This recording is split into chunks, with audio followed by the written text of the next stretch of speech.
Hello, hello, hello. Oh, there we go. Hi, how y'all doing? I feel like I haven't done ASMR in a few days, and suddenly I'm like all nervous about it. But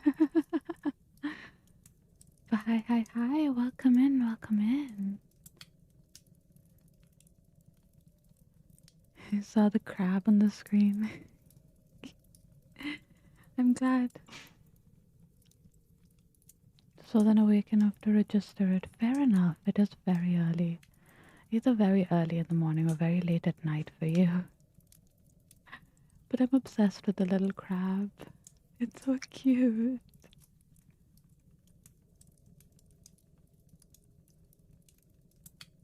Hi.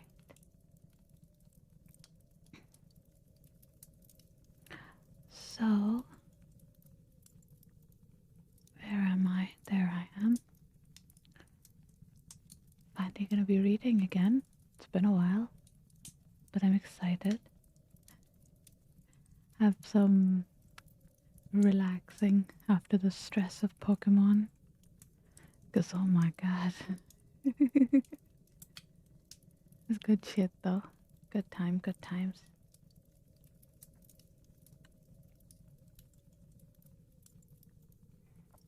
Right. So, we are back with the memoirs of Sherlock Holmes. And I forgot to do a thing. There we go. So, every once in a while, you just have to chill out. Exactly. Gotta get those cortisol levels down or whatever.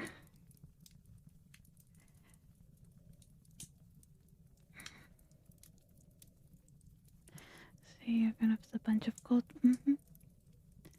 Like, yeah, it's a video game, but a video game can still be very stressful sometimes.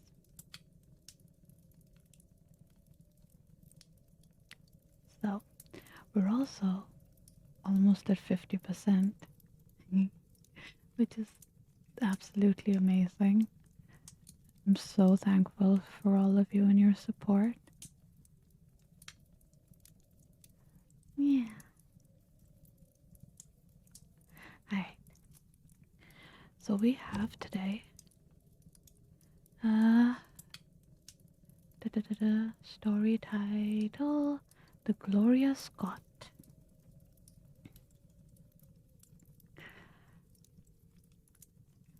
I have some papers here, said my friend Sherlock Holmes. No, you're right, I should have disabled that. Wait. That is not something y'all should be allowed to do right now. No, no, no. There we go. Okay. If these motherfuckers start construction again, I'm gonna kill them. But we should be fine for now. Right? I have some papers here, said my friend Sherlock Holmes as we sat one winter's night on either side of the fire, which I really think, Watson, that it would be worth your while to glance over. These are the documents in the extraordinary case of the Gloria Scott, and this is the message which struck Justice of the Peace, Trevor, dead with horror when he read it. Hi, Rose. Welcome in, welcome in. Hope you're doing well today.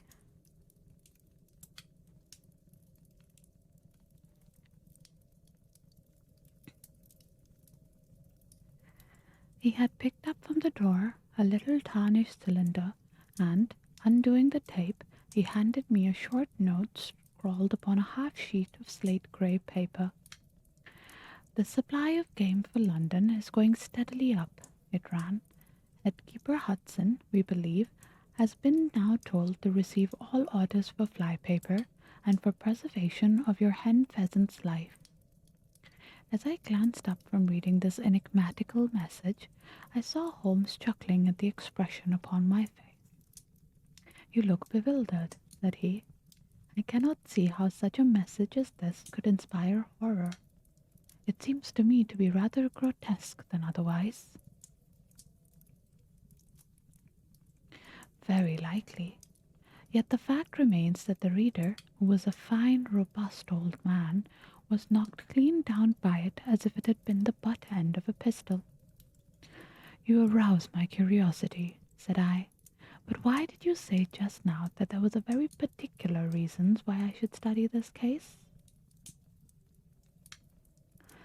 "Because it was the first in which I was ever engaged." "Oh, interesting." I had often endeavoured to elicit from my companion what had first turned his mind in the direction of criminal research, but had never got him before in such a communicative humour. Now he sat forward in his armchair and spread out the documents upon his knees.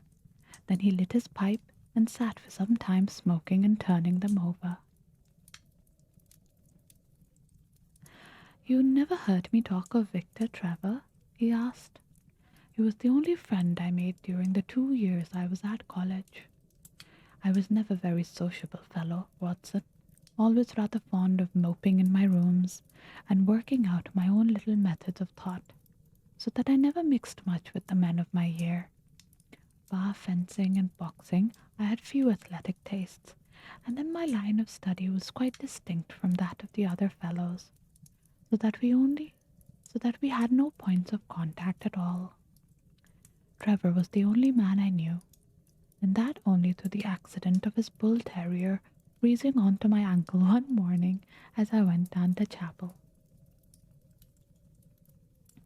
It was a prosaic way of forming a friendship, but it was effective. I was laid by the heels for 10 days, but Trevor used to come in to inquire after me. At first it was only a minute's chat, but soon his visits lengthened, and before the end of the term we were close friends. He was a hearty, full-blooded fellow, full of spirits and energy, and the very opposite to me in the most respects. But we had some subjects in common, and it was a bond of union when I found that he was as friendless as I. Finally, he invited me down to his father's place at Donnithorpe in Norfolk, and I accepted his hospitality for a month of the long vacation.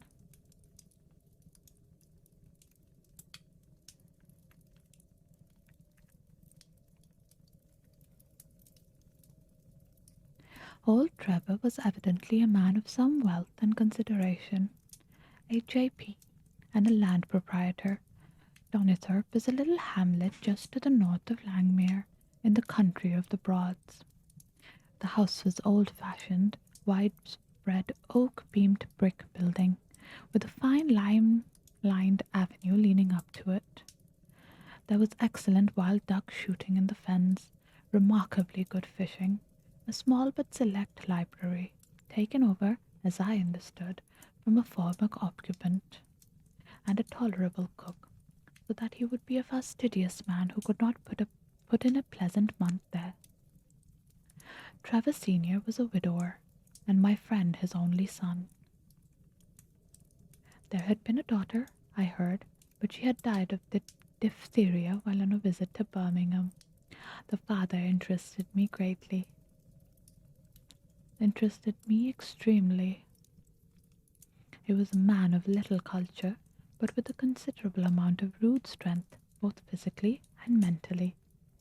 He knew hardly any books, but he had travelled far, had seen much of the world, and had remembered all that he had learned. In person, he was a thick-set, burly man with a shock of grizzled hair, a brown, weather-beaten face, and blue eyes which were keen to the verge of fierceness. Yet he had a reputation for kindness and charity on the countryside, and was noted for the leniency of his sentences from the bench.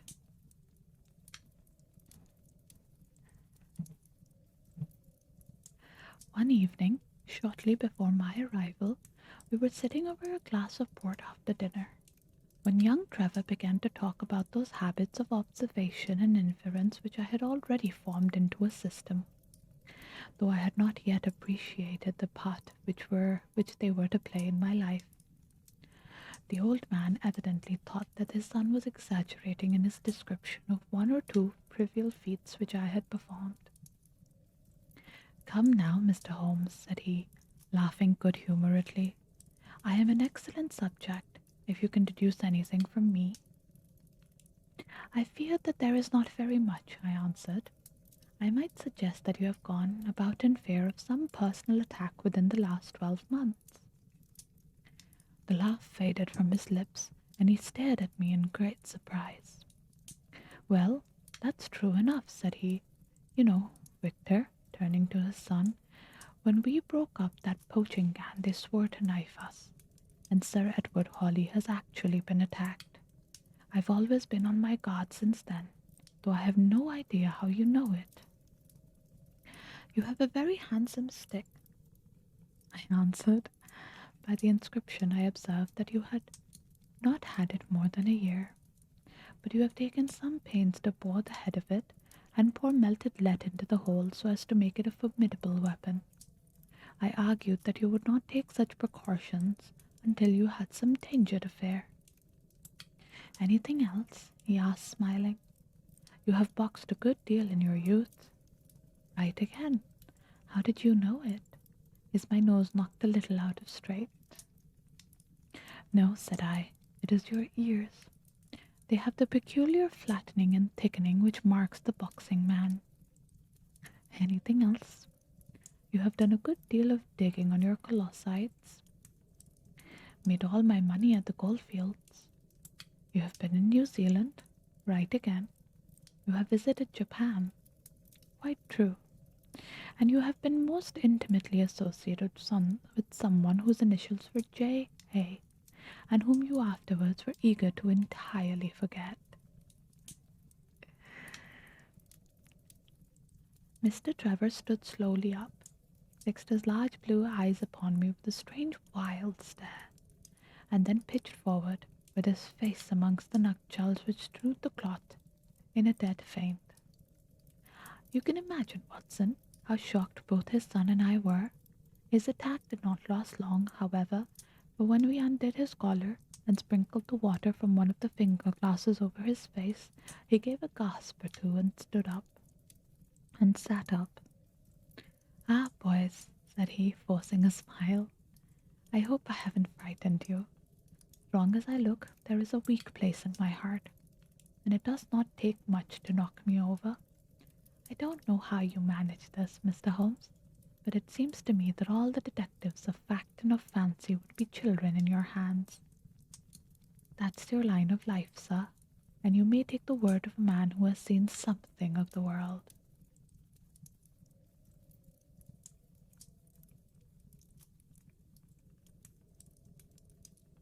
And that recommendation, with the exaggerated estimate of my ability with which he prefaced it, was, if you believe me, Watson, the very first thing which may have made me feel that a profession might be made out of what had up to that time been the merest hobby.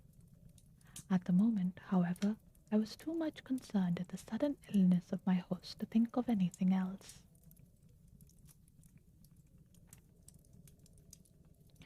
"I hope that I have said nothing to pain you," said I. "Well, you certainly touched upon a rather tender point. Might I ask how you know, and how much you know?"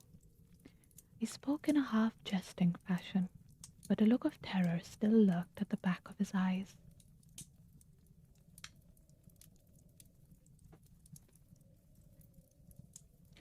"It is simplicity itself," said I. "When you bared your arm to draw that fish into the boat, I saw that J.A. had been tattooed into the bend of your elbow. The letters were still legible, but it was perfectly clear from their blurred appearance, and from the staining of the skin around them, that efforts had been made to obliterate them. It was obvious then that those initials had once been very familiar to you, and that you had afterwards wished to forget them."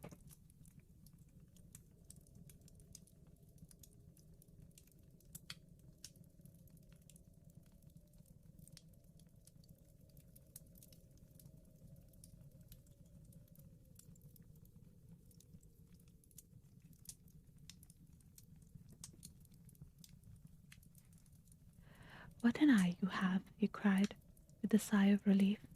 It is just as you say, but we won't talk of it. Of all the ghost of our old lovers are the worst. Come into the billiard room and have a quiet cigar.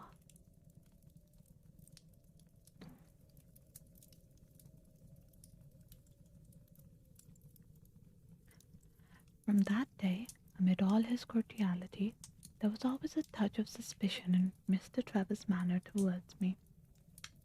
Even his son remarked it. You've given the governor such a turn, said he, that he'll never be sure again of what you know and what you don't know. He did not mean to show it, I am sure, but it was so strongly in his mind that it peeped out at every action. At last I became so convinced that I was causing him uneasiness that I drew my visit to close. On the very day, however, before I left, an incident occurred which proved the sequel to be of importance. We were sitting out upon the lawn on garden chairs, the three of us, basking in the sun and admiring the views across the Broads, when a maid came out to say that there was a man at the door who wanted to see Mr. Trevor. What is his name? Asked my host. He would not give any. What does he want, then? He says that you know him, and that he only wants a moment's conversation. Show him round here. An instant afterwards there appeared a little wizened fellow with a cringing manner and a shambling style of walking. He wore an open jacket with a splotch of tar on the sleeve, a red and black check shirt, dungaree trousers, and heavy boots badly worn. His face was thin and brown and crafty, with a perpetual smile upon it, which showed an irregular line of yellow teeth, and his crinkled hands were half closed in a way that is distinctive of sailors. As he came slouching across the lawn, I heard Mr. Trevor make a sort of hiccoughing noise in his throat, and jumping out of his chair, he ran into the house. He was back in a moment, and I smelt the strong reek of brandy as he passed me. Well, my man, said he, what can I do for you? The sailor stood looking at him with puckered eyes and with the same loose-lipped smile upon his face. You don't know me? He asked. Why, dear me, it is surely Hudson, said Mr. Trevor in a tone of surprise. Hudson it is, sir, said the seaman. Why, it's 30 year and more since I last saw you. Here you are in your house, and me still picking up my salt meat out of the harness cask. Tut, you will find that I have not forgotten the old times, cried Mr. Trevor, and walking towards the sailor, he said something in a low voice. Go into the kitchen, he continued out loud, and you will get food and drink.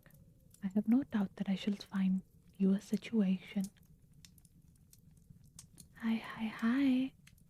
Welcome in, Snake Sampia, welcome. I hope you're doing well.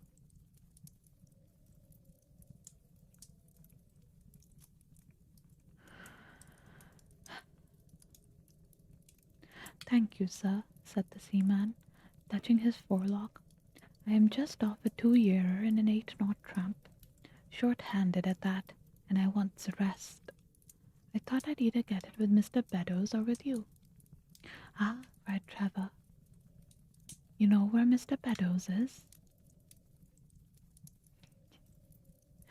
We are raising money for Pombon, so that I can buy a Switch too, and so that I can get a Pombon eventually. I love him so much. This little creature has made me literally cry before, out of absolute adorableness. I have made it my mission that when I play the Pokemon game, I will not let him evolve. Unless he stays 4 feet on the ground. Then maybe we'll think about it.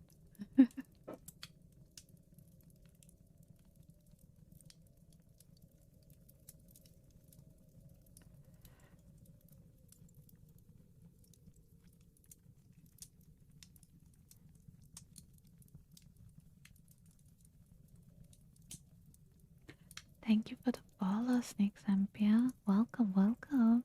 I hope you enjoy your stay. Right. Oops. That's okay. There we go.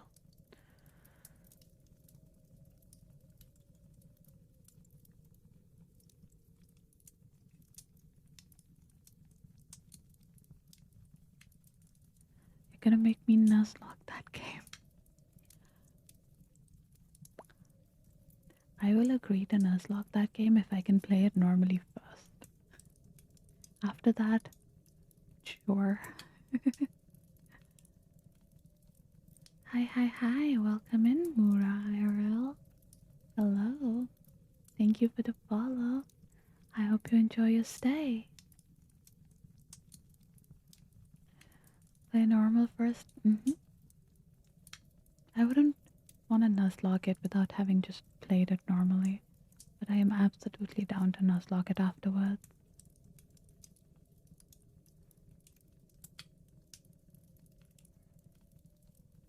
And hi, hi. Thank you for the follow, Alice. Welcome in, welcome in. I hope you enjoy your stay. I want you to go in guns blazing, like I'm doing right now with Black 2.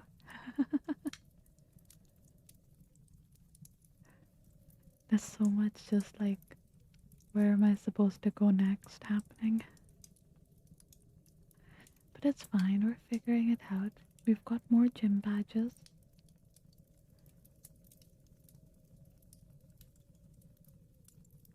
Right. Where was I?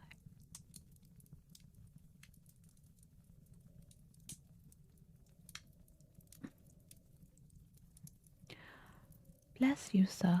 I know where all my old friends are, said the fellow with a sinister smile, and he slouched off after the maid to the kitchen.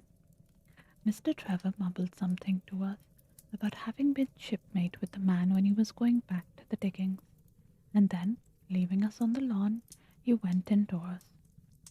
An hour later, when we entered the house, we found him stretched dead drunk upon the dining room sofa.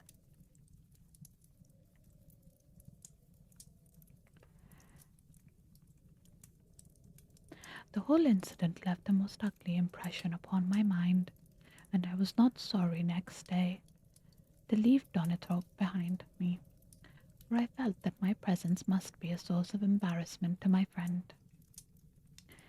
All this occurred during the first month of the long vacation.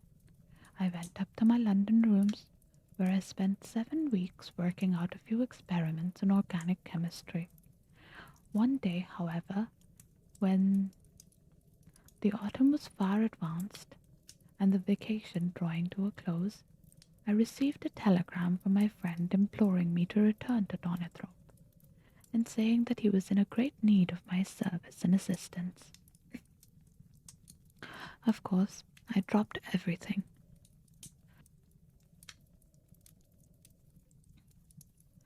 and set out for the north once more. Hello, hello. Hi, Eden. Welcome in. I hope work is going well today.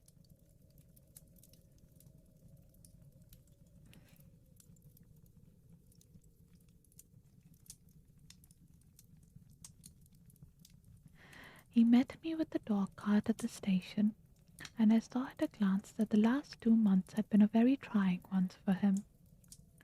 He had grown thin and careworn, and had lost the loud, cheery manner for which he had been remarkable. The governor is dying, were my friend's words, he said. Were the first words he said. Impossible, I cried. What is the matter? Apoplexy, nervous shock. He's been on the verge all day. I doubt if we shall find him alive. I was, as you may think, Watson, horrified at this unexpected news. What has caused it? I asked. Ah, that is the point. Jump in and we can talk it over while we drive. You remember that fellow who came up on the evening before you left us? Perfectly. Do you know who it was that we let into the house that day? I have no idea. It was the devil, Holmes, he cried. I stared at him in astonishment. Yes, it was the devil himself. We have not had a peaceful hour since. Not one. The governor has never held up his head from that evening, and now the life has been crushed out of him, and his broken heart all through this accursed Hudson. Hi, Hitmanic. Hello. Welcome in, welcome in. Hope you're having a very lovely morning.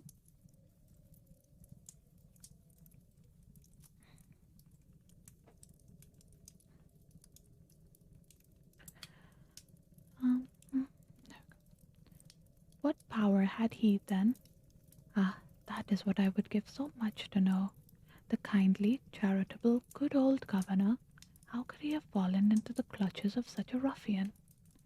But I am so glad that you have come, Holmes. I trust very much to your judgment and discretion, and I know that you will advise me for the best. We were dashing along the smooth white country road, with the long stretch of the Broads in front of us glimmering in the red light of the setting sun. From a grove upon our left, I could already see a high chimneys, and the flagstaff which marked the squire's dwelling.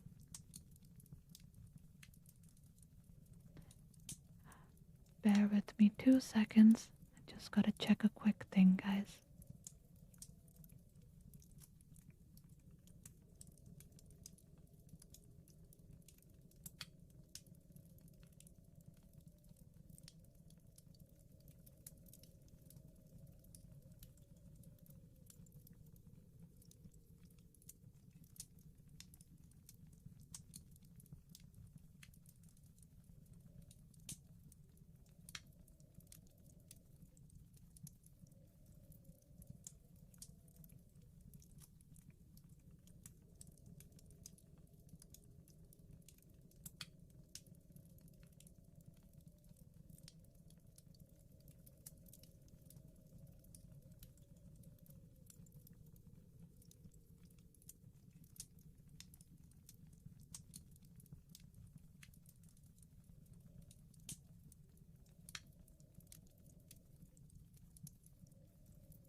The mildly annoying part about streaming in the morning is that I get interrupted by family sometimes. But it's okay. Sometimes grandmother needs help, and that's fine.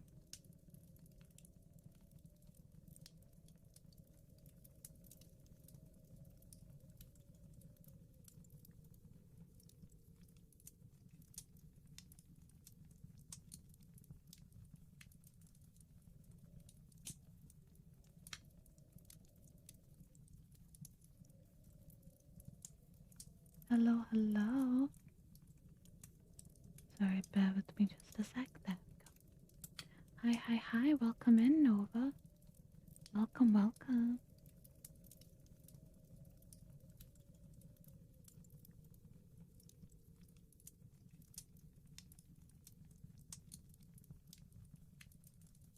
Okay, there we go. I'm ready again to read.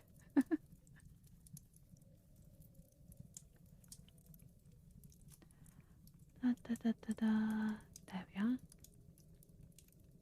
My father made the fellow gardener, said my companion, and then, as that did not satisfy him, he was promoted to be butler. The house seemed to be at his mercy, and he wandered about and did what he chose in it. The maids complained of his drunken habits and his vile language, and the dad raised their wages all round to recompense them for the annoyance. The fellow would take the boat and my father's best gun and treat himself to little shooting trips, and all this with such a sneering, leering, insolent face that I would have knocked him down 20 times if he had been a man of my own age. I tell you, Holmes, I have had to keep a tight hold on myself all this time, and now I am asking myself whether, If I had let myself go a little more, I might not have been a wiser man.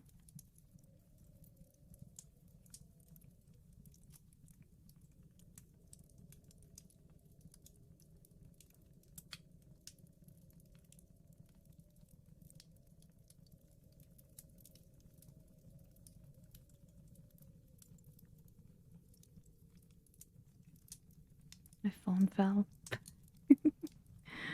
This just keeps reminding me I really need to buy a new phone stand because this is slightly common thing that keeps happening. I didn't even touch it. I wasn't even doing anything.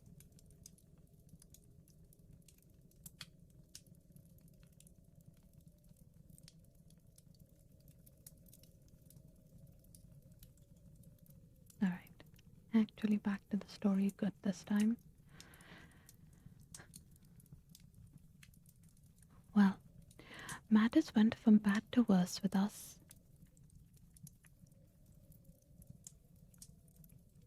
and this animal Hudson became more and more intrusive, until at last, on making some insolent reply to my father in my presence one day, I took him by the shoulders and turned him out of the room. He slunk away with a livid face and two venomous eyes, which uttered more threats than his tongue could do. I don't know what passed between the poor dad and him after that, but the dad came to me the next day and asked whether I would mind apologizing to Hudson. I refused, as you can imagine, and asked my father how he could allow such a wretch to take such liberties with himself and his household. Ah, my boy, said he, it is all very well to talk, but you don't know how I am placed. But you shall know, Victor. I'll see that you shall know. Come what may. You wouldn't believe harm of your poor old father, would you, lad? He was very much moved, and shut himself up in the study all day, where I could see through the window that he was writing busily. That evening there came what seemed to me to be a grand release, for Hudson told us he was going to leave us. He walked into the dining room as we sat after dinner and announced his intention in the thick voice of a half-drunken man. I have had enough of Norfolk, said he. I'll run down to Mr. Beddoes in Hampshire. You'll be as glad to see me as you were, I dare say. You're not going away in any kind of spirit, Hudson, I hope, said my father, with a tameness which made my blood boil. I have not had my apology, said he sulkily, glancing in my direction. Victor, you will acknowledge that you have used this worthy fellow rather roughly, said the dad, turning to me. On the contrary, I think we have both shown extraordinary patience with him, I answered. Oh, you do you? He snarls. Very good, mate. We'll see about that. He slouched out of the room, and half an hour afterwards left the house, leaving my father in a state of pitiable nervousness. Night after night I heard him pacing his room, and it was just as he was recovering his confidence that the blow did at last fall. And how? I asked eagerly. In the most extraordinary fashion. A letter arrived from my father yesterday evening, bearing the Fordingbridge postmark. My father read it, clapped both hands to his head, and began running round the room in little circles, like a man who has been driven out of his senses. When I at last drew him down to the sofa, his mouth and eyelids were all puckered on one side, and I saw that he had a stroke. Dr. Fordham came over at once. We put him to bed, but the paralysis had spread. He has shown no sign of returning consciousness, and I think that we shall hardly find him alive. You horrify me, Trevor, I cried. What then could have been in this letter to cause so dreadful a result? Nothing. There lies the inexplicable part of it. The message was absurd and trivial. Oh, my God, it is as I feared. As he spoke, we came round the curve of the avenue, and saw in the fading light that every blind in the house had been drawn. As we dashed up the door, my friend's face convulsed with grief. A gentleman in black emerged from it. When did it happen, doctor? Asked Trevor. Almost immediately after you left. Did he recover consciousness? For an instant before the end. Any message for me? Only that the papers were in the back drawer of my Japanese cabinet.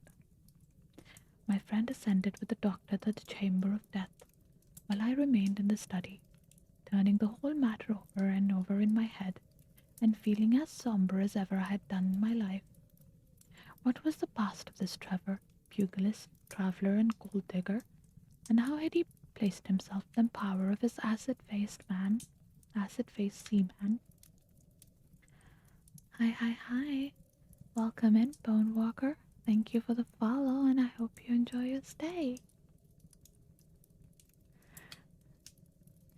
Why, too, should he faint at an allusion to the half-effaced initials upon his arm, and die of fright when he had a letter from Ferdingham? Then I remembered that Fordingham was in Hampshire, and that this Mr. Beddoes, whom the seaman had gone to visit and presumably to blackmail, had also been mentioned as living in Hampshire. The letter, then, might either come from Hudson, the seaman, saying that he had betrayed the guilty secret which appeared to exist, or that it might come from Beddoes, warning an old confederate that such a betrayal was imminent. So far it seemed clear enough. But then how could this letter be trivial and grotesque, as described by the son? He must have misread it. If so, it must have been one of those ingenious secret codes, which means one thing while they seem to mean another. I must see this letter. If there was a hidden meaning behind it, I was confident that I could pluck it forth. For an hour I sat pondering over it in the gloom, until at last a weeping maid brought in a lamp, and close at her heels came my friend Trevor, pale but composed, with these very papers which lie upon the knee held in his grasp. He sat down opposite to me, drew the lamp to the edge of the table, and handed me a short note scribbled, as you see, upon a single sheet of grey paper. The supply of game for London is going steadily up, it ran. Headkeeper Hudson, we believe, has now been told to receive all orders for fly paper and for preservation of your hen pheasant's life. I dare say my face looked as bewildered as yours did just now when first I read this message. I then reread it very carefully. It was evidently as I had thought, and some secret meaning must lie buried in the strange combination of words.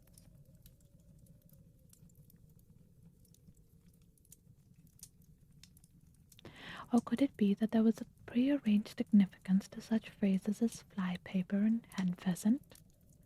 Such a meaning would be arbitrary and could not be deduced in any way, and yet I was loath to believe that this was the case, and the presence of the word Hudson seemed to show that the subject of the message was as I had guessed, and that it was from Beddoes rather than the sailor. I tried it backwards, but the combination life pheasant's hen was not encouraging.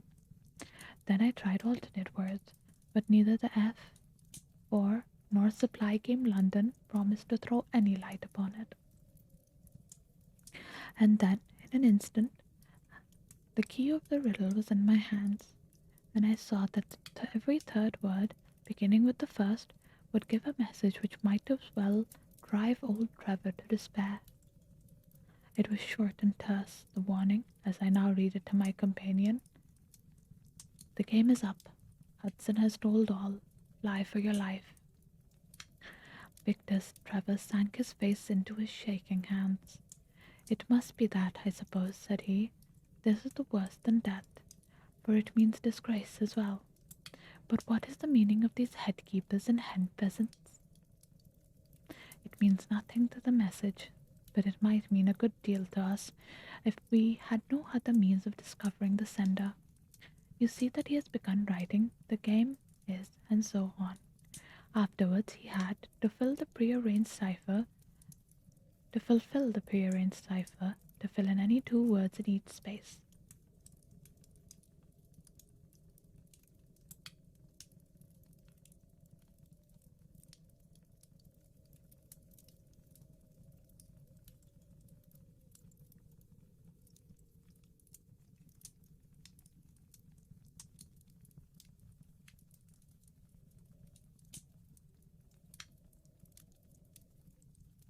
He would naturally use the first words which came to his mind, and if there were so many which referred to sport amongst them, you may be tolerably sure that he is either an ardent shot or an interested in breeding.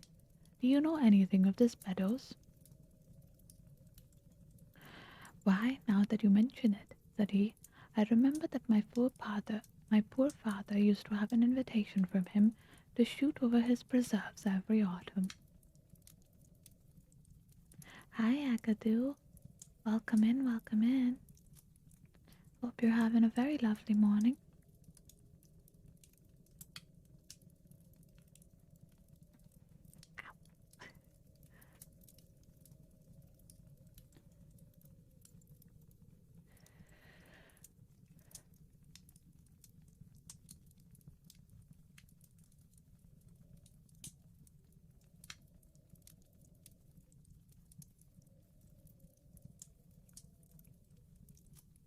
Mm-hmm.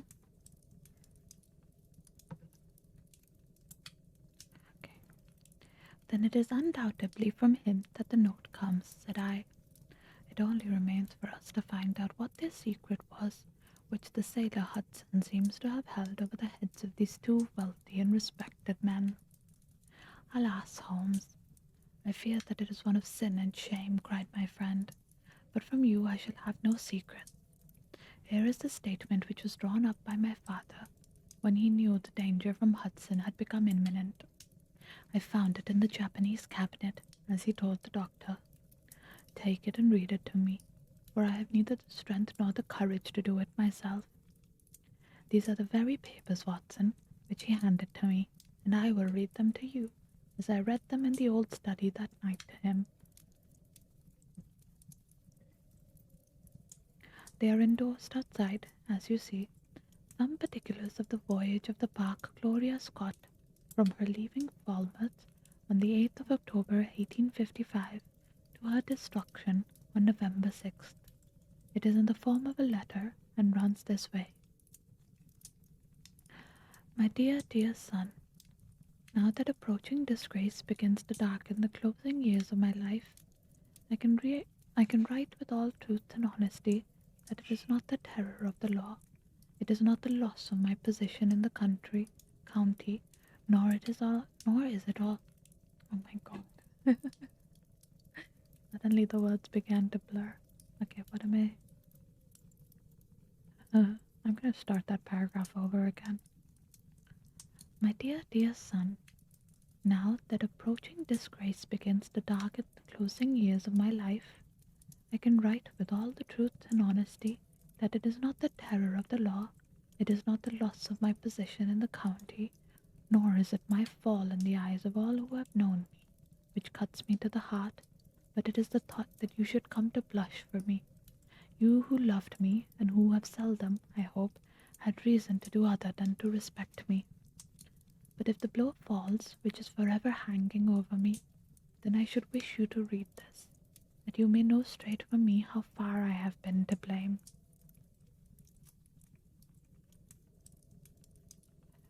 On the other hand, if all should go well, which may kind God Almighty grant, then if by any chance this paper should be still undestroyed and should fall into your hands, I conjure you, by all you hold sacred, by the memory of your dear mother, and by the love which had been given between us, to hurl it into the fire, and to never give one thought to it again.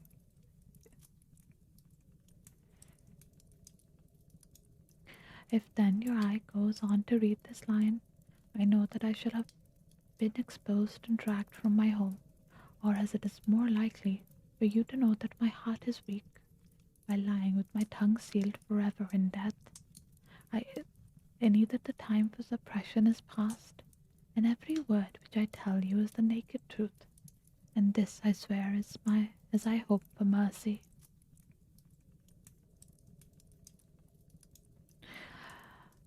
My name, dear lad, is not Trevor. Wild fucking thing to figure out about your dad, holy shit. That is not what I was expecting to be the first thing. I just thought he was embroiled in some like some conspiracy, but like I guess it makes sense that yeah, he would have changed his name as well. I just didn't think about it. Damn. My name, dear lad, is not Trevor. I was James Armitage in my younger years, and you can see it, and you can understand now the shock that it was to me a few years ago when your college friend addressed me in words which seemed to imply that he had surprised my secret. As Armitage it was that I entered the London banking house, and as Armitage I was convicted of breaking my country's laws and was sentenced to transportation. Do not think very harshly of me, laddie. It was a debt of honour, so called, which I had to pay, and I used the money which was not my own to do it, in the certainty that I could replace it before there could be any possibility of it being missed. But the most dreadful ill luck pursued me. The money which I had reckoned upon never came to hand, and a premature examination of accounts exposed my deficit. The case might have been dealt leniently with, but the laws were more harshly administered 30 years ago than now, and on my 23rd birthday I found myself chained as a felon with 37 other convicts in between decks of the bark Gloria Scott, bound for Australia.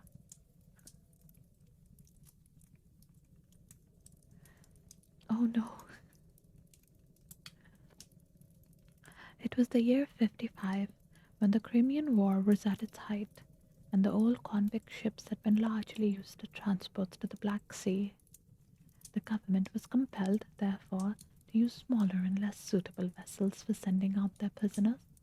The Gloria Scott had been in the Chinese tea trade, but she was an old-fashioned, heavy-bowed, broad-beamed craft, and the new clippers had cut her out. She was a 500-ton boat, and besides her 38 jailbirds, she carried 26 of a crew, 18 shoulders, 18 soldiers, a captain, 3 mates, a doctor, a chaplain, and 4 warders. Nearly 100 souls were in her, all told, when we set sail from Falmouth.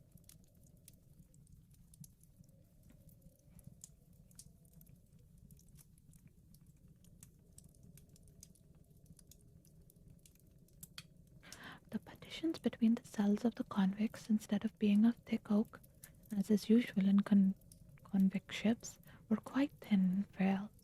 The man next to me, upon the aft side, was one whom I had particularly noticed when we were let down the quay.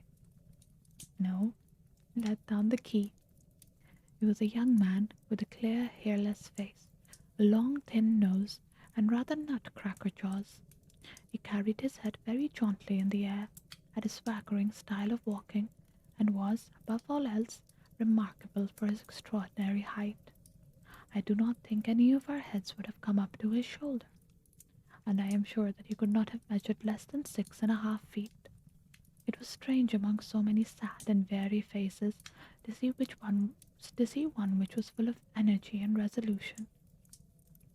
The sight of it was like a fire in a snowstorm. I was glad then to find that he was my neighbor, and gladder still when, in the dead of the night, I heard a whisper close to my ear, and found that he had managed to cut an opening in the board which separated us. "Hello, chummy," he said. "What's your name, and what are you here for?" I answered him, and asked in turn who I was talking with. "I'm Jack Prendergast," he said, "and by God, you'll learn to bless my name before you've done with me." I remembered hearing of his case, but it was one which had made an immense sensation throughout the country some time before my own arrest. He was a man of good family, of great ability, but of incurably vicious habits, who had, by an ingenious system of fraud, obtained large sums of money from the leading London merchants. "Aha, you remember my case," said he very proudly. "Very well indeed. Then maybe you remember something queer about it." "What was that then?" "I had nearly 250,000, hadn't I?" "So it was said. But none was recovered, eh?" "No." "Well, where do you suppose the balance is?" he asked. I have no idea, said I.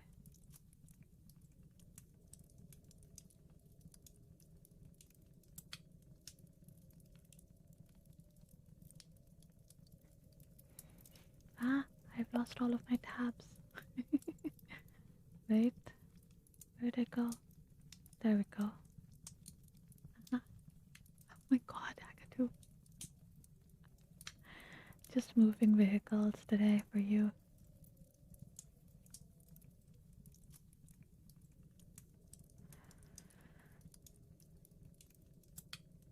Another form of transportation, yeah.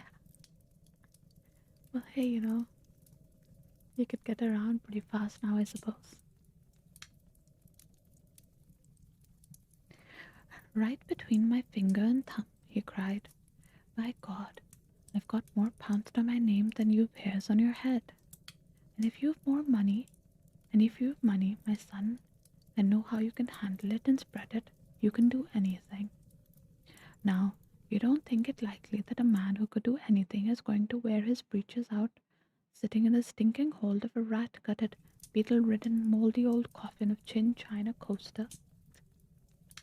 A lot of description. No, sir.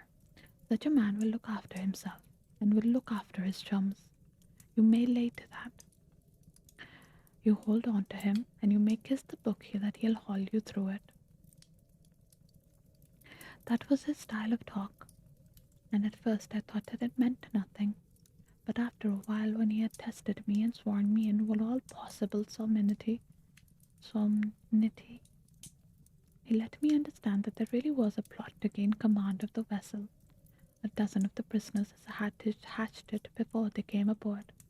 Pendergrast was the leader, and his money was the motive power.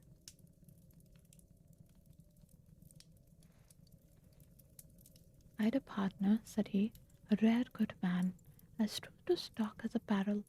He's got the dibs, he has, and where do you think he is at this moment? Why, he's the captain of the ship, the chaplain, no less. He came aboard with a black coat, and his papers right, and money enough in his box to buy the thing right up from keel to main truck. The crew are his, body and soul. He could buy him at so much a gross with a cash discount. And he did it before they ever signed on. He's got two of the warders, and Mercer the second mate, and he'd get the captain himself if he thought him worth it. What are we to do then? I asked. What do you think? Said he. We'll make the coats of some of these soldiers redder than ever the tailor did. But they are armed, said I, and so shall we be, my boy. There is a brace of pistols for every mother's son of us, and if we can't carry the ship with the crew at our back, it is time we were all sent to young Mrs. boarding school. You speak to your mate upon the left tonight, and see if he is to be trusted. I did so, and found my other neighbour to be a young fellow in as much the same position as myself, whose crime had been forgery. His name was Evans, but he afterwards changed it, like myself, and he is now a rich and prosperous man living in the south of England. He was ready enough to join me in the conspiracy.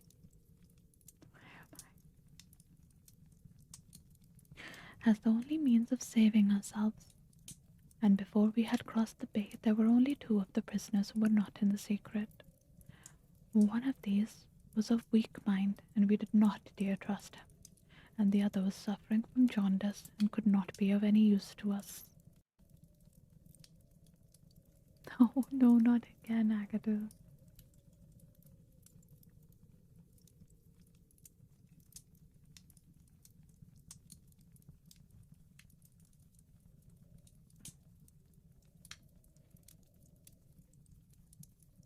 From the beginning there was really nothing to prevent us from taking possession of the ship. The crew were a set of ruffians, specially picked for the job. The sham captain, the sham chaplain came into our cells to exhort us, carrying a black bag supposed to be full of tracts, and so often did he come by that by the third day we had each stowed away at the foot of our beds a file, a brace of pistols, a pound of powder, and 20 slugs. Two of the warders were agents of Pendergrast, and the second mate was his right hand man. The captain, the two mates, two warders, Lieutenant Martin, his 18 soldiers, and the doctor were all that we had against us. Yet, safe as it was, we were determined to neglect no precaution, and to make our attack suddenly by night. It came, however, more quickly than we expected, and in this way.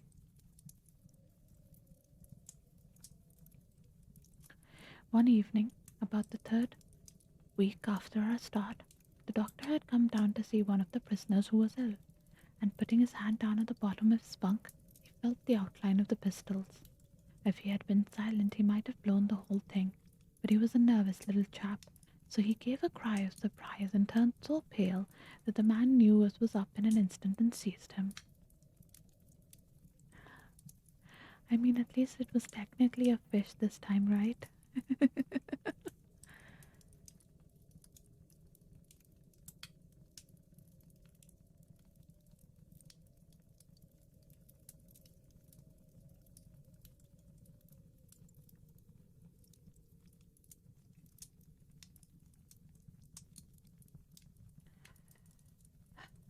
He was gagged before he could give the alarm, and tied down upon the bed.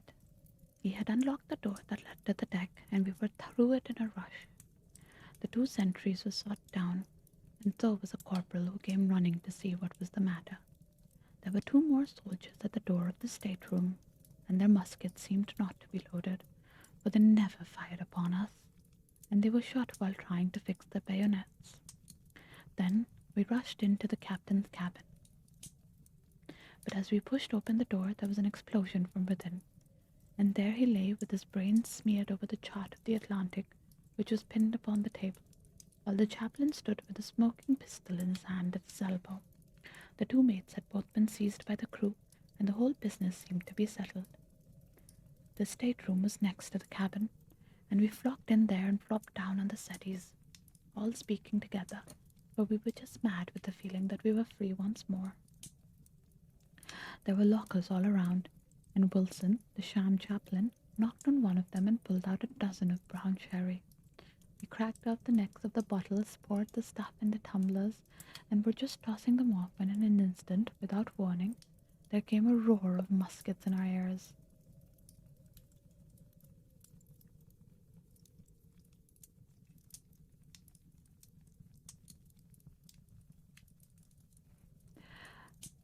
And the saloon was so full of smoke that we could not see across him to the table. When it cleared again, the place was in shambles, when Wilson and 8 others were wriggling on top of each other on the floor, and the blood and brown sherry on that table turned me sick now that I think of it. We were so cowed by the sight that I think we should have given up the job had it not been for Pendergrast. He bellowed like a bull and rushed to the door with all that were left at his heels. Out we ran, and there on the poop were the lieutenant and 10 of his men. The swing skylights above the saloon table had been a bit open, and they had fired on us through the slit. We got on them before they could load, and they stood to it like men, but we had the upper hand of them, and in 5 minutes it was all over. My God, was there ever a slaughterhouse like that ship? Prendergast was like a raging devil, and he picked the soldiers up as if they had been children and threw them overboard alive or dead. There was only one sergeant that was horribly wounded, and yet kept on swimming for a surprising time, until someone in mercy blew out his brains. When the fighting was over, there was no one left of our enemies except the warders, the mates, and the doors, and the doctor. It was over then that the great quarrel arose. There were many of us who were glad enough to win back our freedom, and yet who had no wish to have murder on our souls. It was one thing to knock the soldiers over with their muskets in their hands, and it was another to stand by while men were being killed in cold blood. 8 of us, 5 convicts and 3 sailors, said that we would not see it done. But there was no moving Prendergast and those who were with him. Our only chance of safety lay in making a clean job of it, said he, and he would not leave a tongue with power to wag in a witness box. It nearly came to our sharing the fate of the prisoners, but at last he said that if we wished, we might take a boat and go. We jumped at that offer, but we were already sick of these book-thirsty doings, and we saw that there would be worse before it would be done. We were given a suit of sailor togs each, a barrel of water, 2 casks, one of junk and one of biscuit, and a compass. Pendergast threw us over a chart, told us that we were shipwrecked mariners whose ship had floundered at latitude 15 and longitude 25 west, and then cut the painter and let us go. And now I come to the most surprising part of my story, my dear son. The seamen had hauled the foreyard aback during the rising, but now, as we left them, they brought it square again. There was a light wind from the north and east, and the east. The bark began to draw slowly away from us. Our boat lay, rising and falling, upon the long, smooth rollers, and Evan and I, who were the most educated of the party, were sitting in the sheets working out our position and planning what coast we should make for. It was a nice question, for the Cape de Verds were about 500 miles to the north of us, and the African coast about 700 to the east.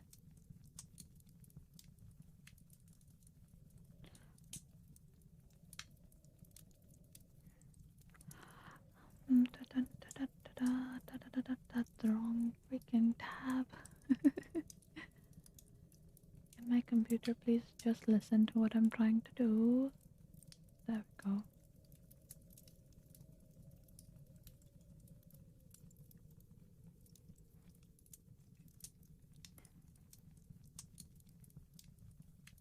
Hmm. On the whole, as the wind was coming round to the north, we thought that the Sierra Leone might be best.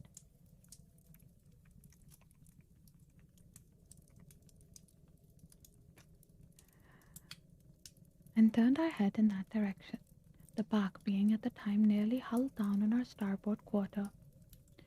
Suddenly, as we looked at her, we saw a dense black cloud of smoke shoot from her, which hung like a monstrous tree upon the skyline.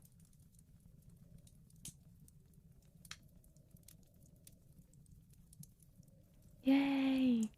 You got a fish!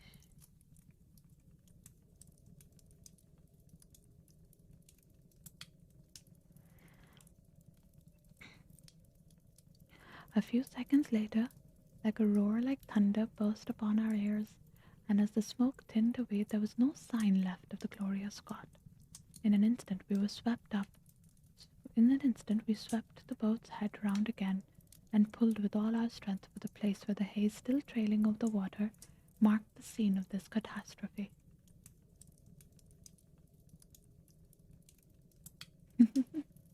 Yeah, it's a well-deserved catch. You should be happy about it.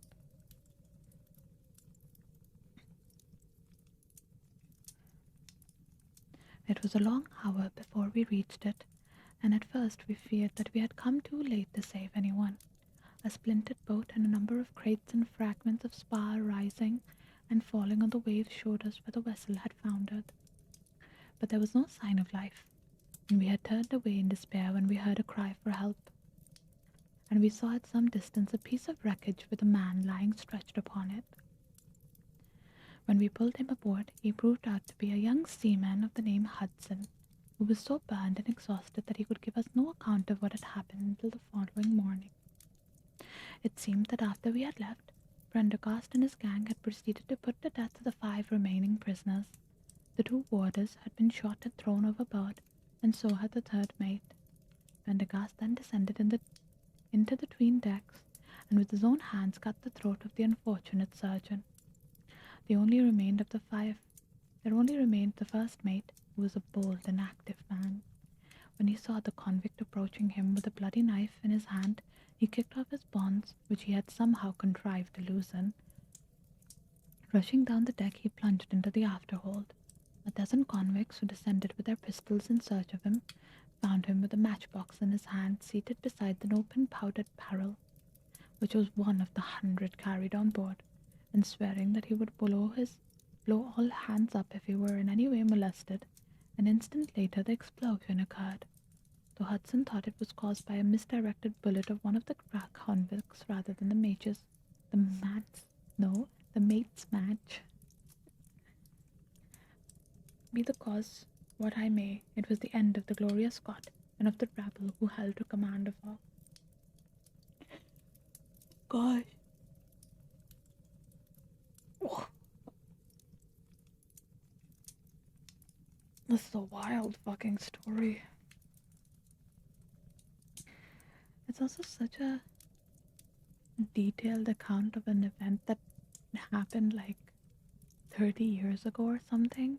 Like, goddamn, man, you remember all of those little details?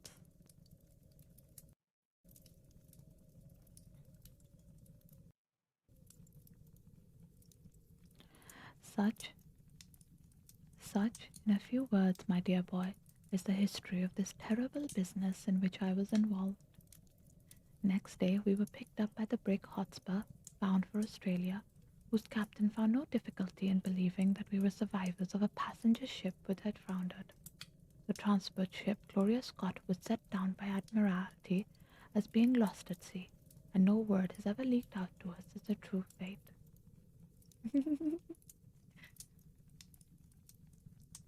Hope you're having a good morning, Hispanic.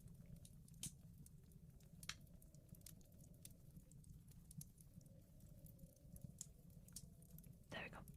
After an excellent voyage at the Hotspur landed us at Sydney, where Evans and I changed our names and made our way to the diggings, where, amongst the crowds who were gathered from all nations, we had no difficulty in losing our former identities. The rest I need not relate.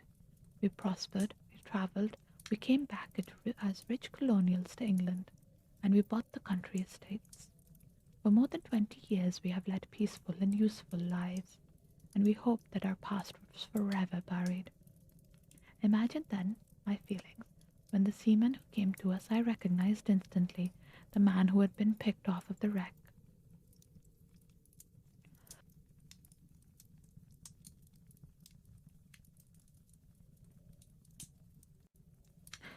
He had tracked us down somehow and had set himself to live upon our fears. You will understand now how it was that I strove to keep up the peace with him, and you will in some way measure sympathize with me in the fears which fill me now that he has gone from me to his other victim which threats upon his tongues. Hope you all are as well. Just finished getting ready for work, but I've been listening and how lovely. Hey, thank you. I appreciate that, and I hope you've been enjoying. Your accent is so familiar. I mean, I guess my accent is a time. I can't explain it much because it's got so many different influences to it at this point, and it gets even more different when I'm like reading. So, I don't know. But I hope you like it.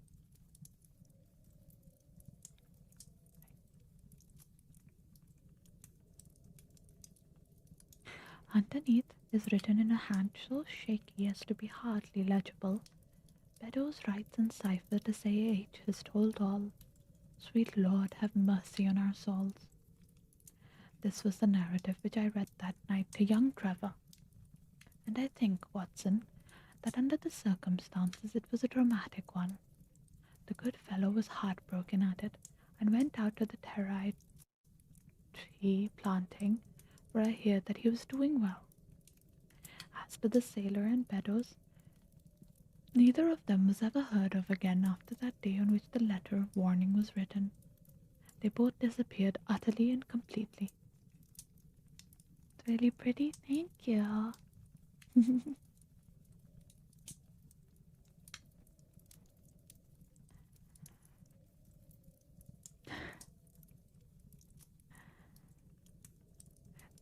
No complaint has been lodged with the police, so that Beddoes had mistaken a threat for a deed. Hudson had been seen lurking about, and it was believed by the police that he had done away with Beddoes and had fled. For myself, I believe that the truth was exactly the opposite. I think that it is most probable that Beddoes, pushed to the desperation,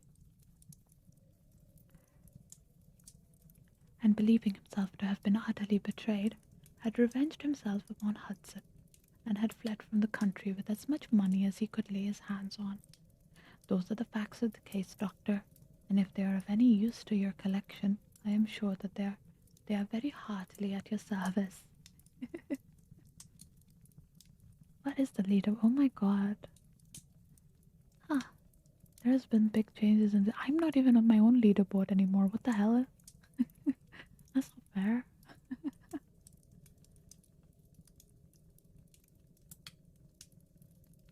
Hmm.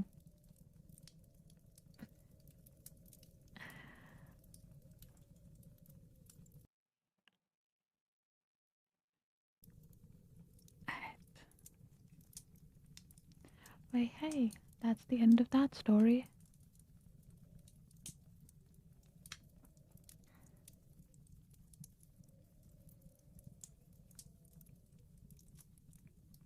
You wanna know what Boo did? I have no idea. I have absolutely no idea. Boo just, does stuff, I guess.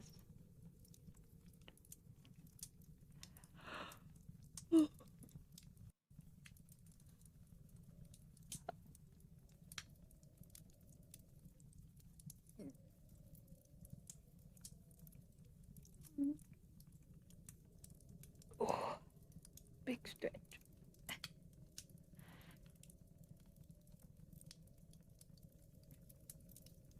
I did not get very good sleep last night, unfortunately. But it's a new dawn, a new day.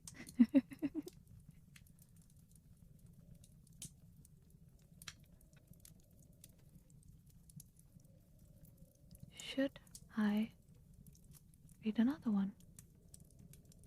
Do I read 2 stories this stream? Might as well, right?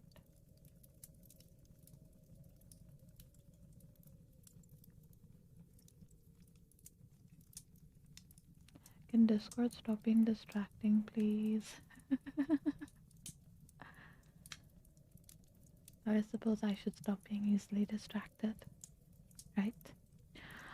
We have the Musgrave Ritual. Sounds culty.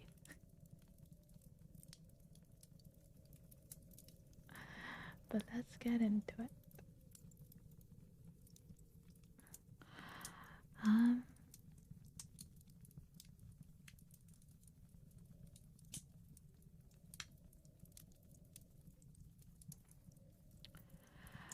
An anomaly which often struck me in the character of my friend Sherlock Holmes was that, although in his methods of thought he was the neatest and most methodical of mankind, and although he affected a certain quiet primness of dress, he was nonetheless, in his personal habits, one of the most untidy men ever drove a fellow lodger into distraction. Not that I am in the least conventional in that aspect myself. The rough and tumble work in Afghanistan, coming upon the natural bohemianism of disposition, has made me more lax than benefits a medical man. But with me there is limit, and when I find a man who keeps his cigars in the coal scuttle, his tobacco in the toe end of a Persian slipper, and his unanswered correspondence transfixed by a jackknife into the very centre of the wooden mantelpiece, then I begin to give myself virtuous airs.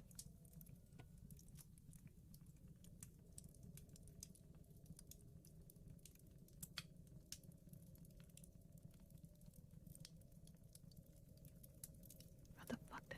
There we go. I have always held, too, that the pistol practice should be distinctly an open-air pastime, and when Holmes, in one of his queer humours, would sit in an armchair with his hair trigger and 100 Boxer cartridges, and proceed to adorn the opposite wall with a patriotic VR done in the bullet box, I felt strongly neither the atmosphere nor the appearance of our room was improved by it.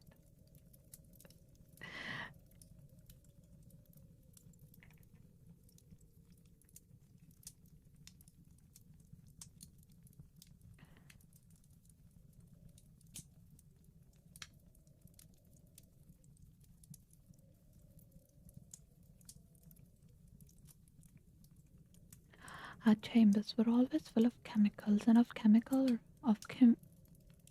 criminal relics, which always had a way of wandering into unlikely positions and of turning up at the butter dish or even less desirable places. But his papers were my great crux.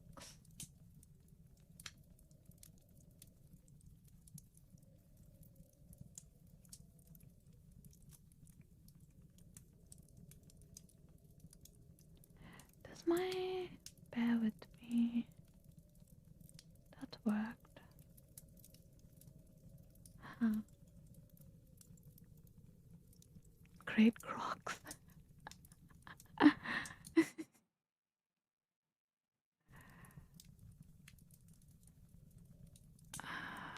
hate to do a thing, don't I?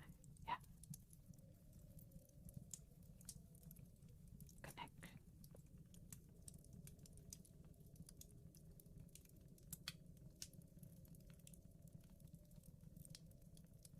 Okay, fine, Discord, I'll deal with you later. Jesus Christ.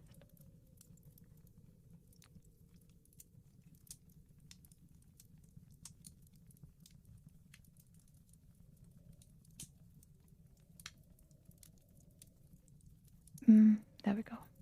Alright.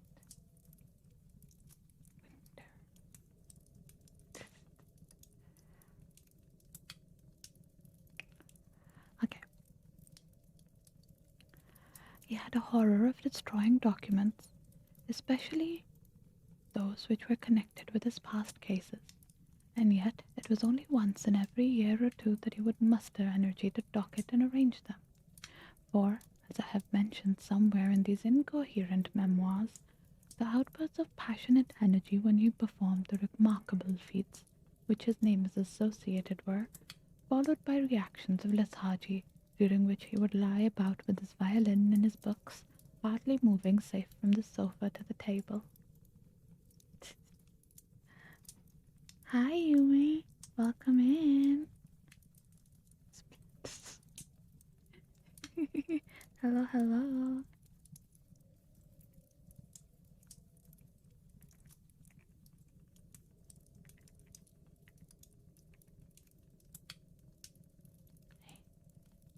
We.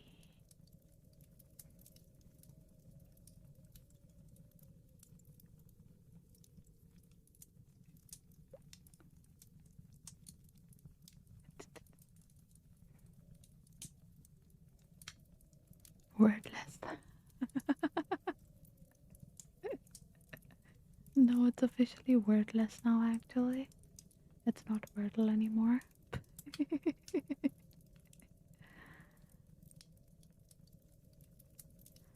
I lost my spot again, damn it. Um,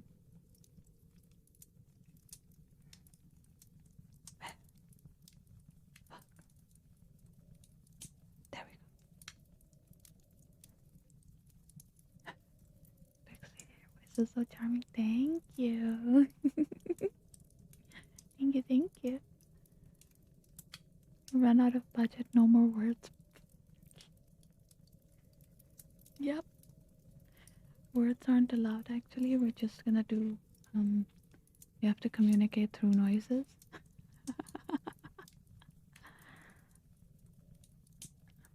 Or like sign language, I guess. So that's technically also words, so maybe that doesn't count.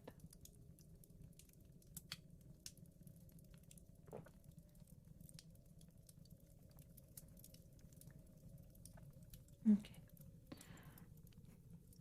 There we go. Found it.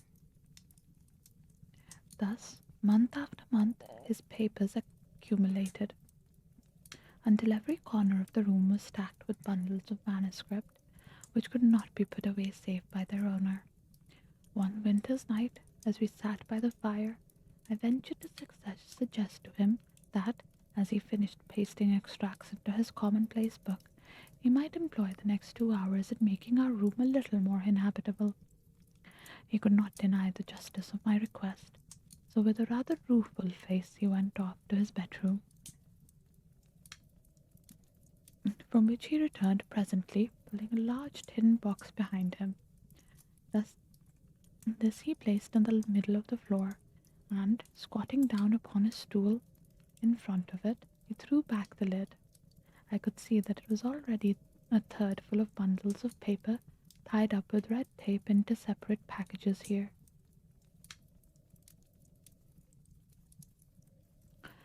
There are cases enough here, Watson, said he, looking at me with mischievous eyes. I think that if you knew all that I had in this box, you would ask me to pull some out instead of putting others in. These are the records of your early works, then? I asked. I have often wished that I had notes of those cases. Yes, my boy. These were all done prematurely before my biographer had come to glorify me. He lifted a bundle after bundle in a tender, caressing sort of way. But they are not all successes, Watson, said he. But there are some pretty little problems amongst them. Here is the record of the Tarleton murders, and the case of Vanbury, the wine merchant, and the adventure of the old Russian woman, and the singular affair of the aluminum crutch, as well as a full account of Ricoletti of the Clubfoot and his abominable wife. And here, now, this really is something. A little recherche, some French word. I give up on trying to read it. He dived his arm down to the bottom of the chest and brought up a small wooden box with a sliding lid, such as children's toys are kept in. From within, he produced a crumpled piece of paper, an old-fashioned brass key, a peg of wood with a ball of string attached to it, and 3 rusty old discs of metal. Well, my boy, what do you make of this lot? He asked, smiling at my expression. It is a curious collection, very curious, and the story that hangs around it will strike you as being more curious still. These relics have history, then? So much so that they are history. What do you mean by that? Sherlock Holmes picked them up one by one and laid them amongst the edge of the table. Then he reseated himself in his chair and looked them over with a gleam of satisfaction in his eye. These, said he, are all that I have left to remind me of the adventure of the Musgrave ritual. I had heard him mention that case more than once, though I had never been able to gather the details. I should be so glad, said I, if you would give me an account of it. And leave the litter as it is, he cried mischievously. Your tidiness won't bear much strain after all, Watson, but I should be glad that you should add this to your annals. But there are points in it which make it quite a unique in the criminal records of this, or, I believe, any other country. A collection of my trifling achievements would certainly be incomplete, which contained no account of this very singular business. You may remember how the affair of the Gloria Scott and my conversation with the unhappy man whose fate I told you of first turned my attention in the direction of the profession which has become my life's work. You see me now when my name has become recognized far and wide.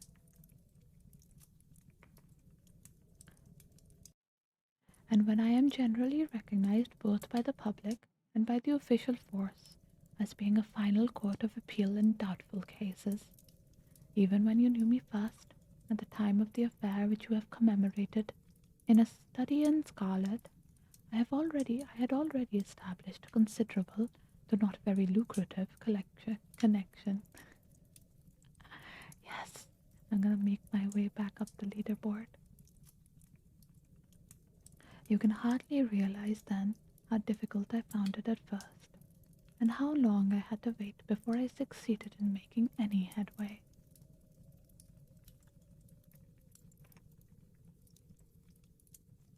Fuck. God damn it. Apparently luck was not actually on my side there.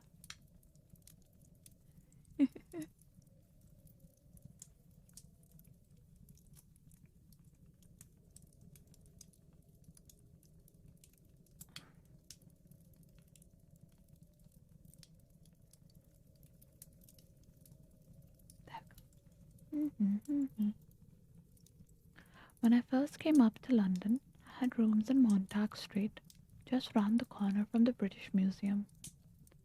And there I waited, filling in my too abundant leisure time by studying all those branches of science which might make me more efficient. Now and again, cases came in my way, principally through the introduction of my old fellow students.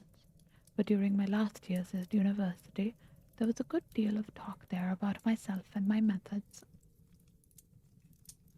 The third of these cases was that of the Musgrave ritual, and it is to the interest which was aroused by that singular chain of events and the large issues which provided to be at stake that I trace my first stride towards the position I now hold. Reginald Musgrave had been in the same college as myself, and I had some slight acquaintance with him. He was not generally popular amongst the undergraduates, though it seemed to me that what was set down as pride was really an attempt to cover extreme natural diffidence. In appearance he was a man of exceedingly aristocratic type, thin, high-nosed, and large-eyed, with languid yet courtly manners. He was indeed a scion of one of the very oldest families in the kingdom, though his branch was a cadet which had separated from the northern Musgrave some time in the 16th century, and has established himself in western Sussex, where the manor house of Hurlston is perhaps the oldest inhabited building in the country. Something of his birthplace seemed to cling to the man, and I never looked at his pale, keen face, or the poise of his head without associating him with the grey archways and mullioned windows, and all the venerable wreckage of a feudal keep. Once or twice we drifted into talk, and I can remember that more than once he expressed a keen interest in my methods of observation and interference.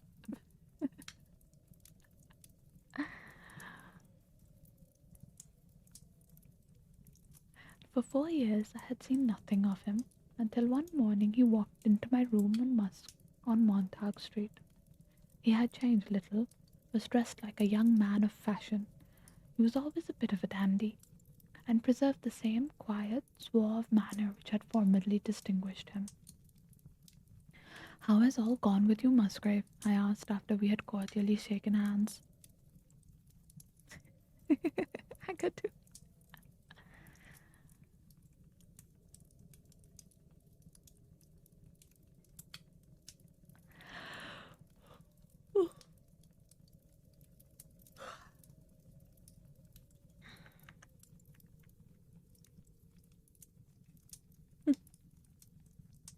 Back to square one, indeed.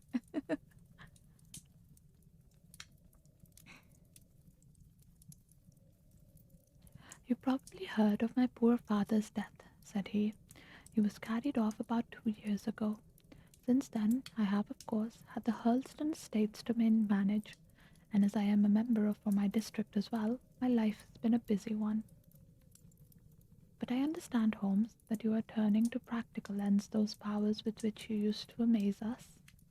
"Yes," said I. I have taken to living by my wits." "I am delighted to hear it, for your advice at present would be exceedingly valuable to me.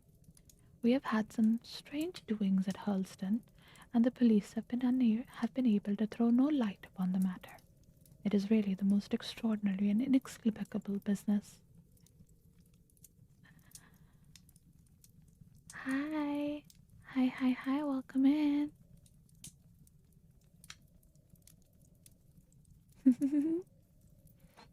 Hi.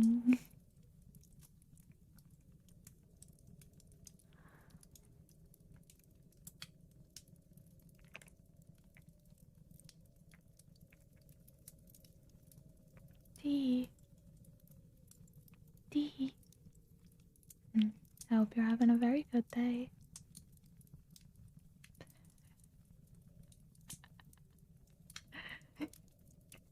He's now freaking out in my Discord. He's so cute and so sweet. Thank you. I hope that it's nice and relaxing. That makes me very happy. Hi. Welcome. Thank you for the follow, Cody ASMR. Thank you. Hope you enjoy your stay.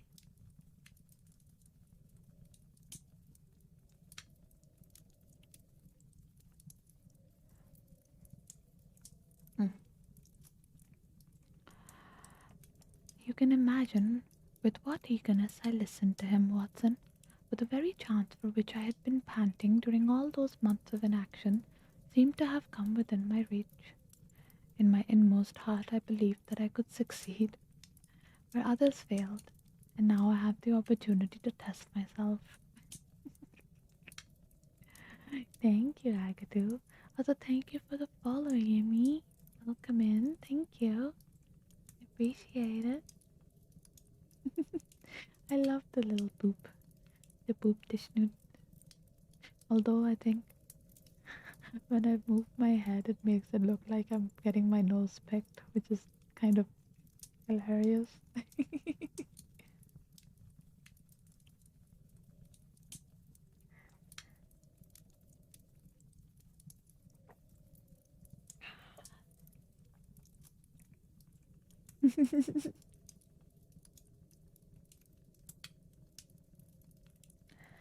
Oh my god. Thank you for the follow, Ellen. Wait, El Dennis? Thank you. Welcome in, welcome in. Hope you enjoy your stay.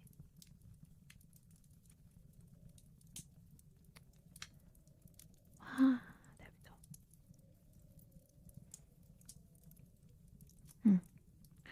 Pray, let me have the details, I cried. Reginald Musgrave sat down opposite to me and lit the cigarette which I had pushed towards him. You must know, said he, that though I am a bachelor, I have to keep up a considerable staff of servants at Hurlstone, for it is a rambling old place, and takes a good deal of looking after. I preserve too, and in the pheasant months I usually have a house party, so that it would not do to be short-handed, although there are 8 maids, the cook, the butler, 2 footmen, and a boy. And a boy. The garden and the stables, of course, have separate staff. Of these servants, the one who had been in longest in our servant service was Brunton the butler. He was a young schoolmaster out of place when he was first taken up by my father, but he was a man of great energy and character, and he soon became quite invaluable in the household. The boy, the boy.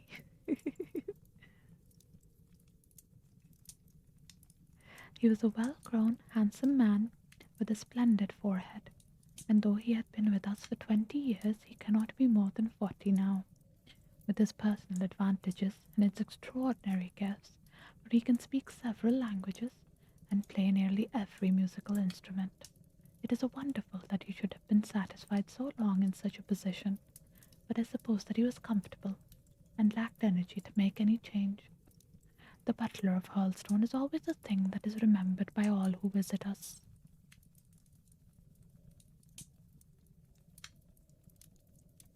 But this paragon has one fault.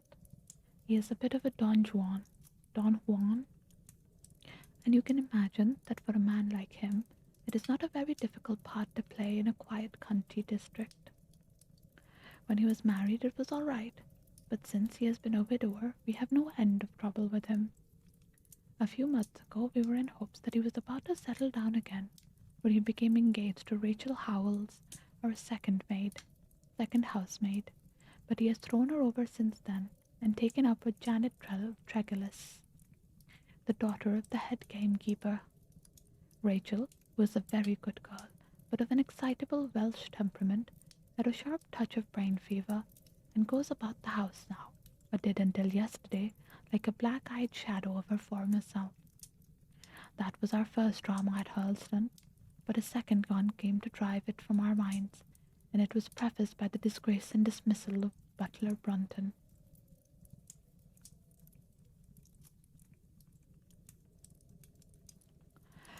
This was how it came about. I have said that the man was very intelligent, and that this very intelligence has caused his ruin. for it seems to have led to an insatiable curiosity about things which did not in the least concern him. I had no idea of the lengths to which this would carry him until the merest incident opened my eyes to it. I have said that the house is a rambling one. One day last week, on Thursday night to be more exact, I found that I could not sleep, having foolishly taken a cup of strong café noir after my dinner. After struggling against it until 2 in the morning, I felt that it was quite hopeless. So I rose and lit the candle with the intention of continuing a novel which I was reading. The book, however, had been left in the billiard room, so I pulled on my dressing gown and started off to get it. In order to reach the billiard room, I had to descend a flight of stairs and then to cross the head of a passage which led to the library and the gun room. You can imagine my surprise when, as I looked down this corridor, I saw a glimmer of light coming from the open door of the library. I had myself extinguished the lamp and closed the door before coming to bed. Naturally, my first thought was of burglars. The corridors at Hurlstone have their walls largely decorated with trophies of old weapons. From one of these I picked a battle axe, and then, leaving my candle behind me, I crept on tiptoe down the passage and peered into the open door. Hi, hi, hi! Welcome in and thank you for the follow. I appreciate it. I hope you enjoy your stay.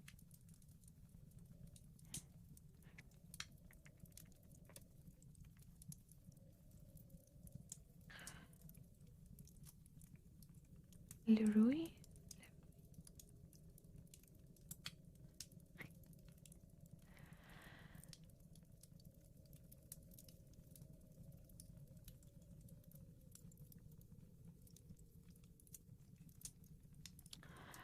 Brunton, the butler, was in the library.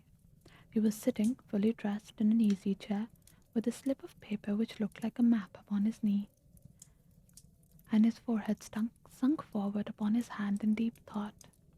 I stood dumb with astonishment, watching him from the darkness. A small taper on the edge of the table shed a feeble light which sufficed to show that he was fully dressed. Suddenly, as I looked, he rose from his chair, and walking over to the bureau at the side, he unlocked it and drew out one of the drawers. From this he took a paper, and returning to his seat, he flattened it out beside the taper on the edge of the table, and began to study it with minute attention. My indignation at this calm examination of our family documents overcame me so far that I took a step forward. And Brunton, looking up, saw me standing in the doorway. He sprang to his feet, his face turned livid with fear, and he thrust into his breast the chart-like paper which he had been originally studying. So, said I, this is how you repay the trust which we have reposed in you. You will leave my service tomorrow. He bowed with the look of a man who is utterly crushed, and slunk past me without word. The taper was still on the table, and by its light I glanced to see what the paper was which Brunton had taken from the bureau. To my surprise, it was nothing of any importance at all, but a simple copy of the questions and answers in the singular old observance called the Musgrave Ritual. It is a sort of ceremony peculiar to our family, which each Musgrave for centuries past has gone through on his coming of age. A thing of private interest, and perhaps of some little importance to the archaeologist, like our own blazonings and charges, but of no practical use whatsoever. We had better come back to the paper afterwards, said I. If you think it really necessary, he answered with some hesitation. To continue my statement, however, I relocked the bureau using the key which Brunton had left, and I had turned to go when I was surprised to find that the butler had returned and was standing before me. Mr. Musgrave, sir, he cried, in a voice which was hoarse with emotion. I can't bear disgrace, sir. I've always been proud above my station in life, and the disgrace would kill me.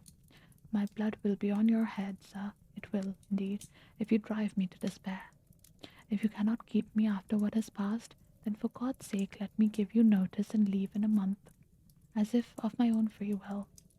I could stand that, Mr. Musgrave, but not to be cast out before all the folk I know so well. You don't deserve much consideration, Brunton, I answered. Your conduct has been most infamous. However, as you have been a long time in the family, I have no wish to bring public disgrace upon you. A month, however, is too long. Take yourself away in a week, and give what reason you like for going. Only a week, sir, he cried in a despairing voice. A fortnight, say at least a fortnight. A week, I replied, and you may consider yourself to have been very leniently dealt with.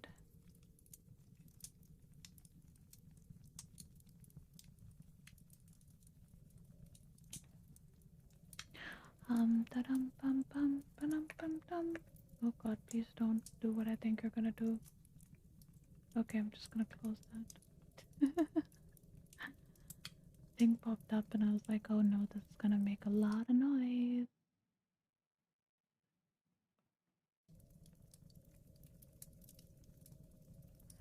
Um, okay, where was I reading?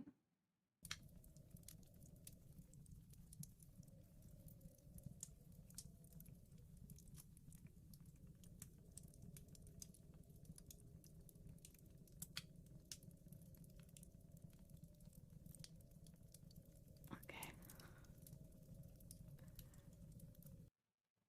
Um, that's the wrong tab. There we go. A week of leave sounds heavenly, honestly. But it's not really a week of leave, it's a week before you must quit, kind of thing. We still gotta work, I'm pretty sure.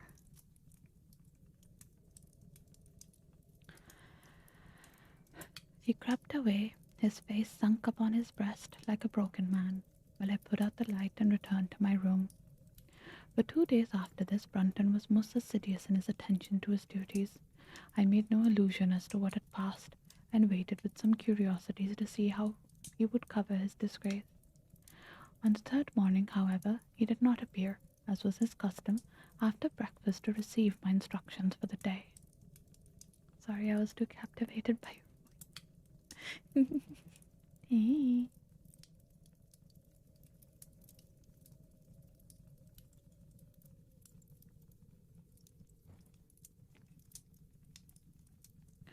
As I left the dining room, I happened to meet Rachel Howell, the maid. I have told you that she only recently recovered from an illness, and was looking so wretchedly pale and wan that I remonstrated with her for being at work. You should be in bed, I said. Come back to your duties when you are stronger. She looked at me with so strange an expression that I began to suspect her brain was affected. I am strong enough, Mr. Musgrave. We will see what the doctor says, I answered. You must stop work now, and when you go downstairs just say that I wish to see Brunton. The butler is gone, said she. Oh no. Gone? Gone where? He is gone.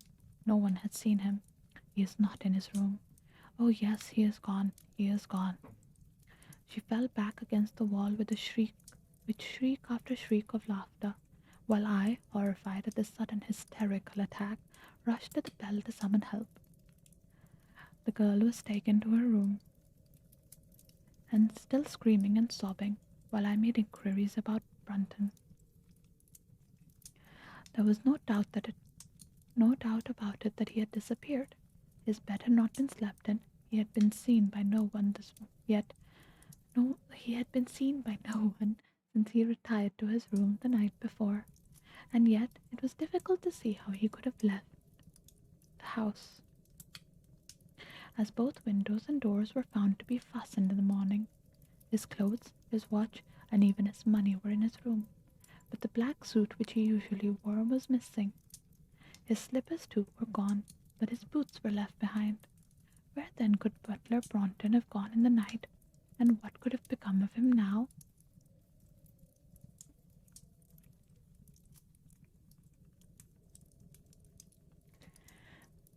Oh, hi, hi, hi. Welcome in. Thank you for the follow, Nefcat. I hope you enjoy your stay.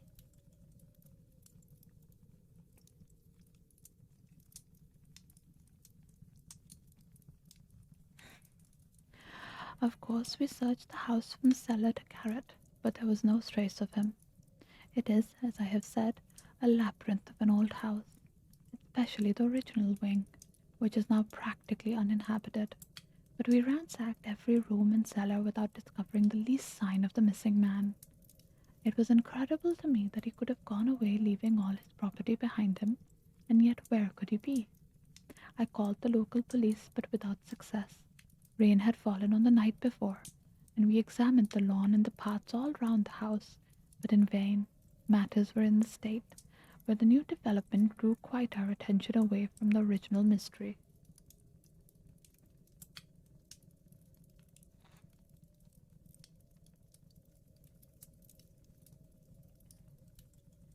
Oh my god. Hell yeah, I could do that's insane. You just had to get through all of the vehicles before you could get here. All of the junk.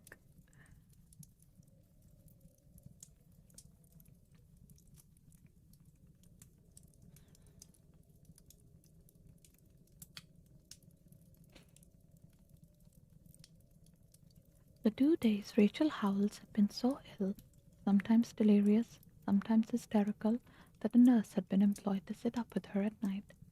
On the third night after Brunton's disappearance, the nurse, finding her patient sleeping nicely, had dropped into a nap in the armchair. When she woke in the early morning to find the bed empty, the window open, and no signs of the invalid, I was instantly aroused, and with the two footmen started off at once in search of the missing girl.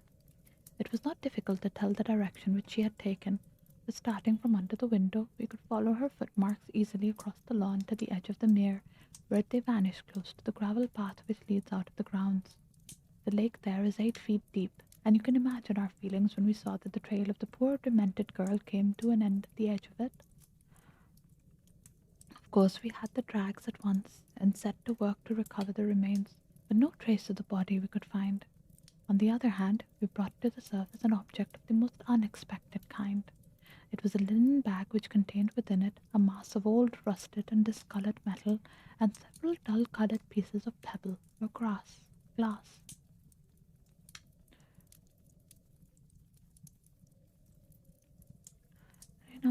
Bye-bye, Splinter. I hope you have a wonderful rest of your day/evening. Thanks for sticking around.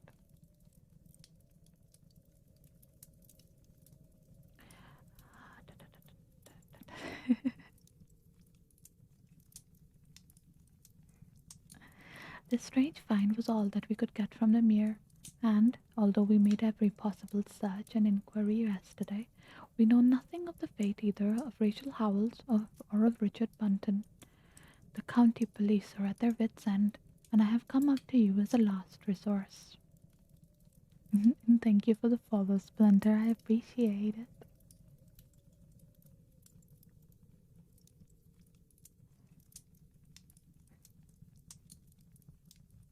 You can imagine, Watson, with what eagerness I listened to this extraordinary sequence of events, and endeavoured to piece them together, and to devise some common thread upon which they might all hang. The butler was gone, the maid was gone. The maid had loved the butler, but had afterwards had cause to hate him. She was of Welsh blood, fiery and passionate. She had been terribly excited immediately after his disappearance. She had flung into the lake a bag containing some curious contents. These were all factors which had been taken into consideration, and yet none of them got quite to the heart of the matter. What was the starting point of this chain of events? There lay the end of this tangled vine. Hi, thank you. I appreciate that. It's a customizable model. It's the Lismata model. I love her so much. She is genuinely stunning.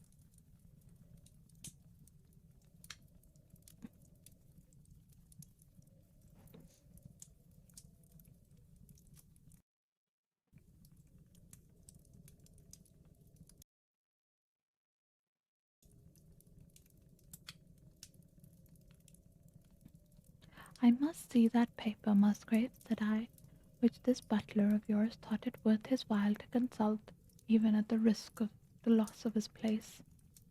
It is rather an absurd business, this ritual of ours, he answered, but it has at least the saving grace of antiquity to excuse it.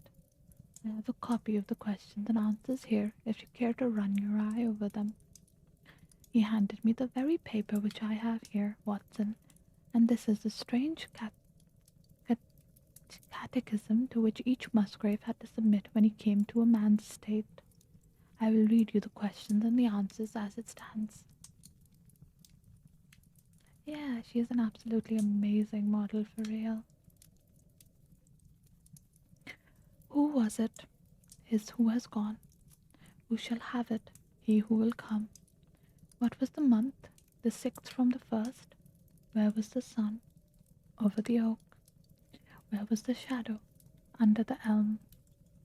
How was it stepped? North by 10 and by 10, east by 5 and by 5, south by 2 and by 2, west by 1 and by 1, and so under. What shall we give for it? All that is ours. Why should we give it? For the sake of the trust.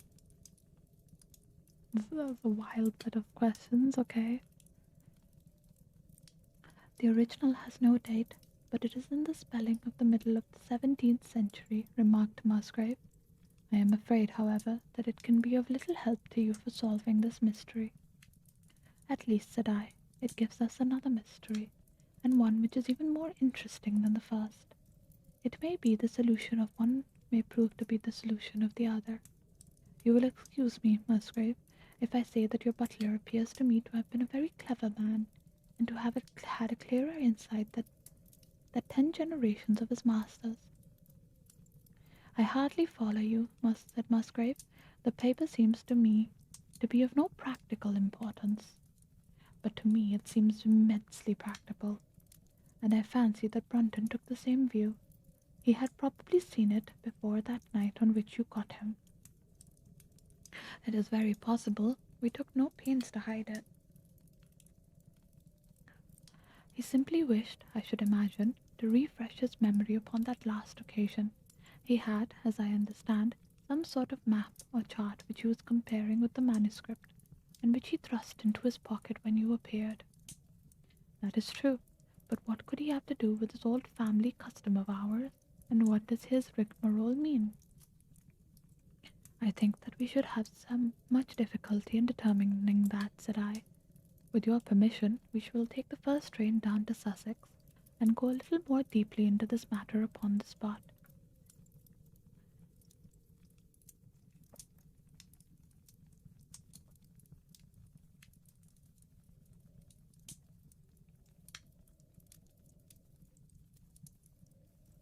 Hmm.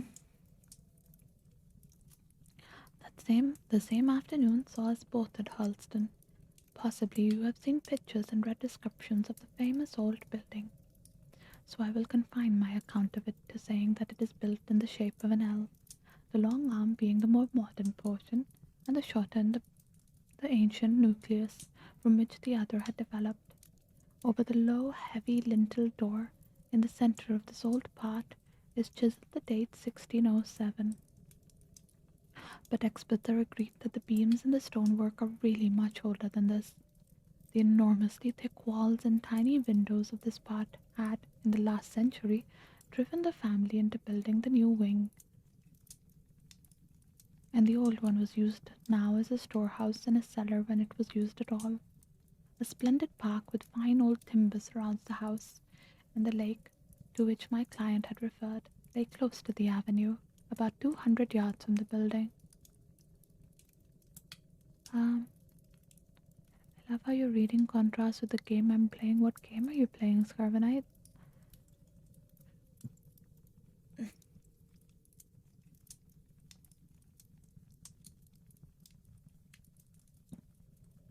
I was already firmly convinced, Watson, that there were not 3 separate mysteries here, but one and one only, and that if I could read the Musgrave ritual aright, I should hold in my hand the clue which would lead me to the truth concerning both the butler Brunton and the maid Howells. It's a sport game. The sport game and gentle reading is quite a Um,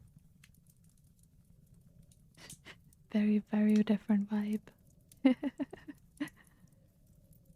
But hey, I hope you're enjoying.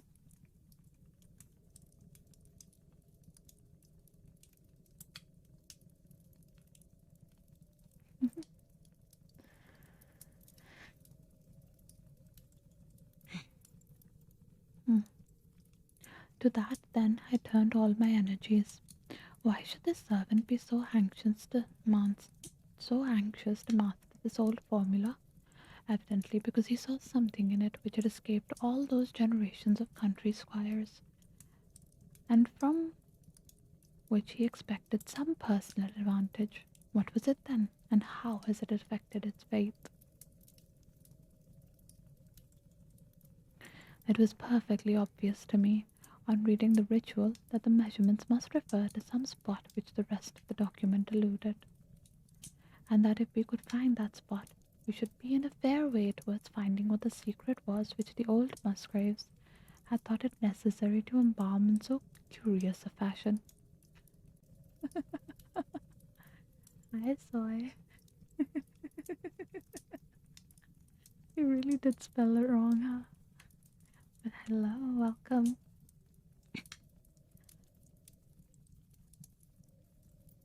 And hi, IDK. Welcome in, welcome in. We're almost getting to the end of stream at this point, but welcome.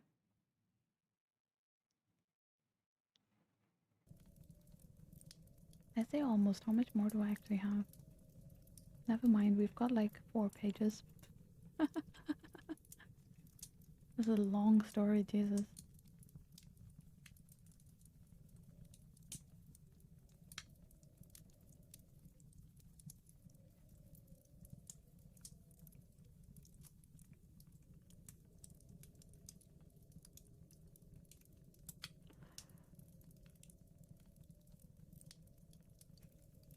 It's very much not dark romance. I mean, it's kind of dark.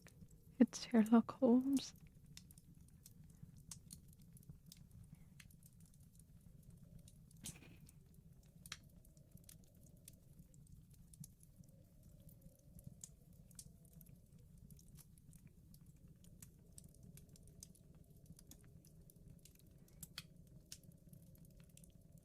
Okay, where was I? There we go. It was perfectly obvious to me. No, I read that bit. There we go.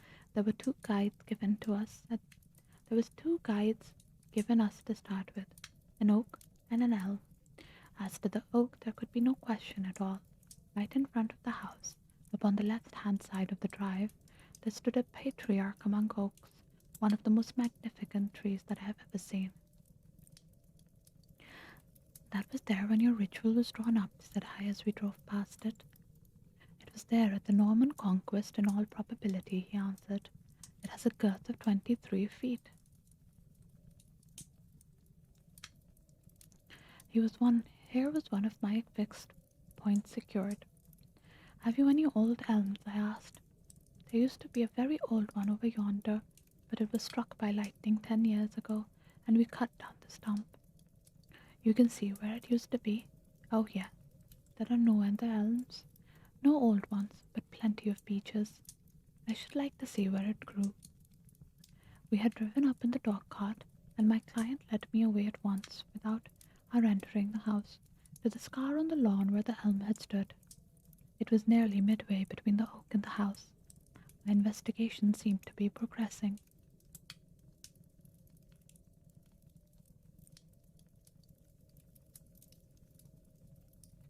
I suppose it is impossible to find out how high the elm was? I asked. I can give you it at once. It was 64 feet. How do you come to know it? I asked in surprise. When my old tutor used to give me an exercise in trigonometry, it always took the shape of measuring heights. When I was a lad, I worked out every tree and building in the estate. This was an unexpected piece of luck. My data were coming more quickly than I could have reasonably hoped. Tell me, I asked, did your butler ever ask you such a question?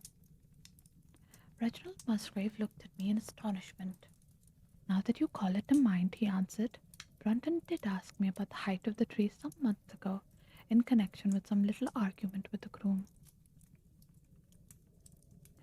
Whenever do an ASMR stream Luna with me years old, I feel like that could be a different sort of ASMR, you know? Some people might like that.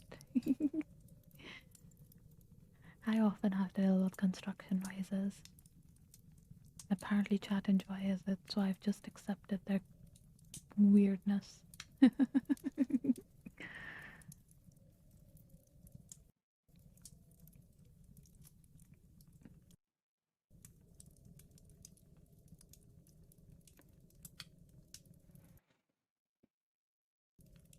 This was excellent news, Watson, for it showed me that I was on the right road.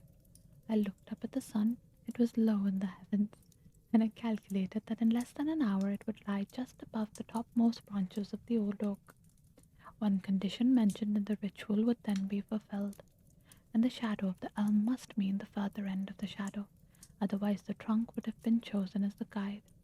I had then defined just where the far end of the shadow would fall when the sun was just clear of the oak. That must have been difficult, Holmes, when the elm was no longer there. Well, at least I knew that if Brunton could do it, I could also.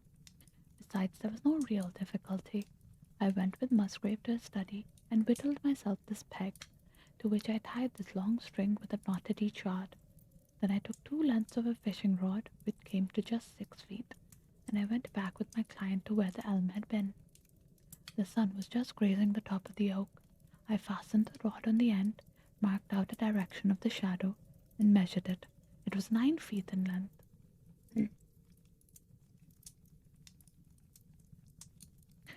Of course, the calculation now was a simple one. If a rod of 6 feet threw a shadow of 9, a tree of 64 feet would throw a shadow of 96, and the line of one would, of course, be the line of the other. I measured out the distance, which brought me almost to the wall of the house, and I thrust a peg into the spot. You can imagine my exultation, Watson, when within 2 inches of my peg I saw a conical depression in the ground. I knew that it was the mark made by Brunton in his measurements, and that I was still upon his trail. You want jackhammer ASMR? Absolutely not. I think they're done with the jackhammering anyways. I haven't heard it in a few days, but you never know, they love to torment me.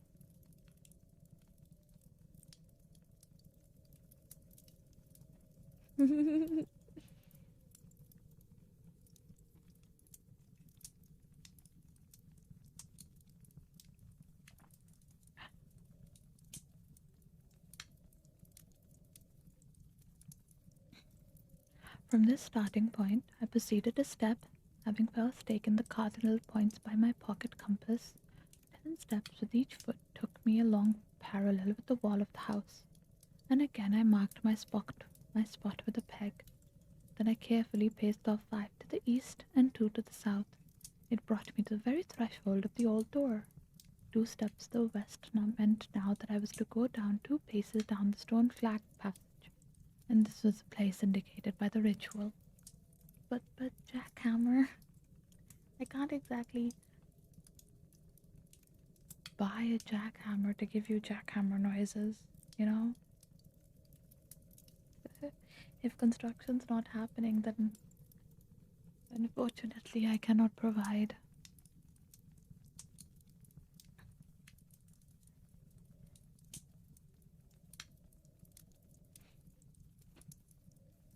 Hmm.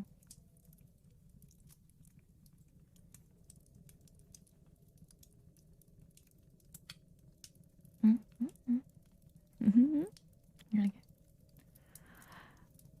Never have I felt such a cold chill of disappointment, Watson. For a moment it seemed to me there must be some radical mistake in my calculations. The setting sun shone full upon the passage floor, and I could see that the old wood-worn grey stones with which it was paved were firmly cemented together, and had certainly not been moved for many a long year. Blow up their house so they have to build it a third time. I would kill myself if I had to deal with all of that construction noise for another God knows how many years. Brunton had not been at work here. I tapped upon the floor, but it sounded the same all over, and there was no sign of any crack or crevice.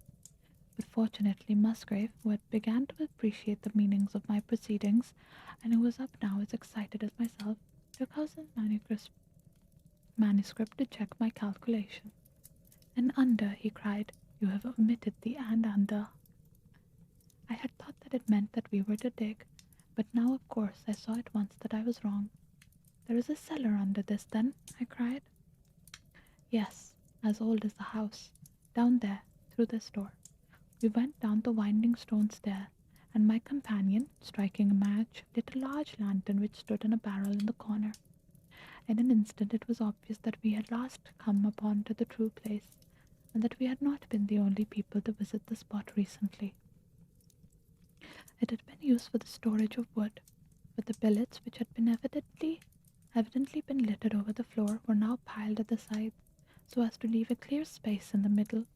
In this space lay a large and heavy flagstone, with a rusted iron ring in the centre to which a thick shepherd, shepherd's check muffler was attached.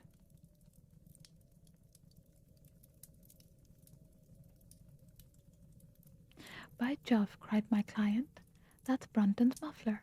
I have seen it on him, and could swear to it. What has the villain been doing here?"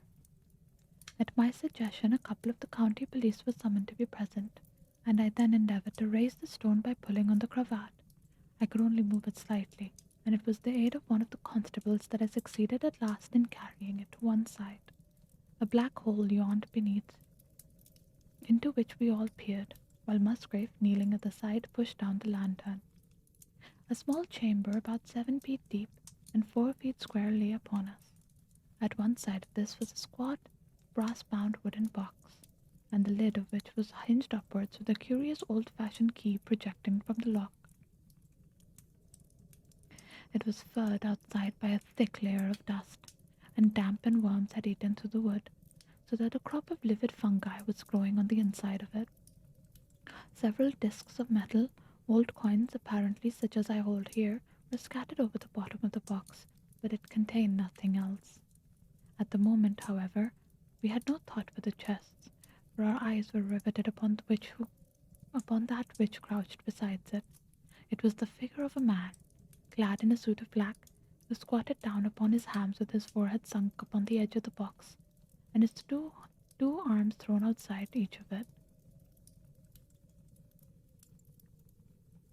The attitude had drawn all the stagnant blood to his face, and no man could have recognized that distorted, liver-coloured countenance, but his height, his dress, and his hair were all sufficient to show my client, when we had drawn up the body, that it was indeed his missing butler. He had been dead some days, but there was no wound or bruise upon his person to show how he had met his dreadful end. When his body had been carried from his cellar, we found ourselves still confronted with a problem which was almost as formidable as that which we had started. "Hi, thank you for your follow. I appreciate it." Yeah, that's exactly my reaction right now. And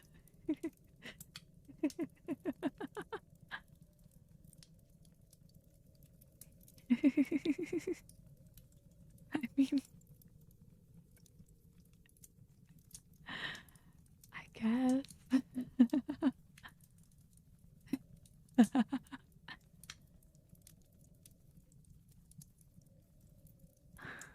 Oh my gosh.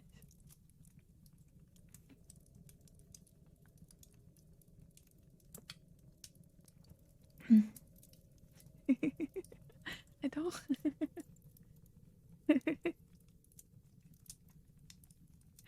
How do you process that, right?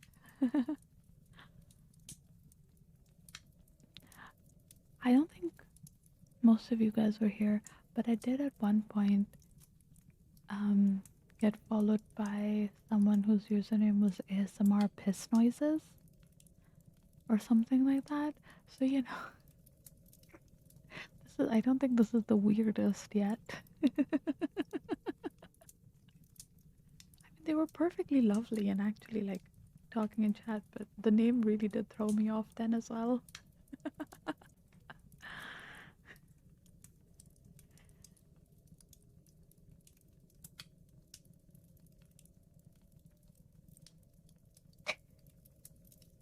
Yeah, yeah.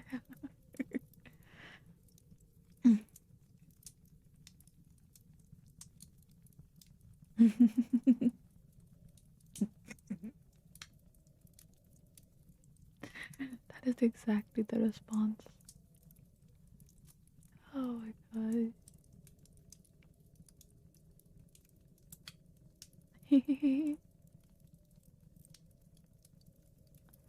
Right.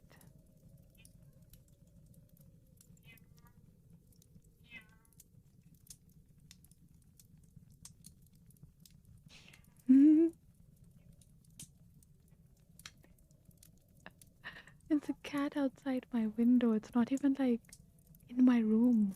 It's just outside my window. What is he doing?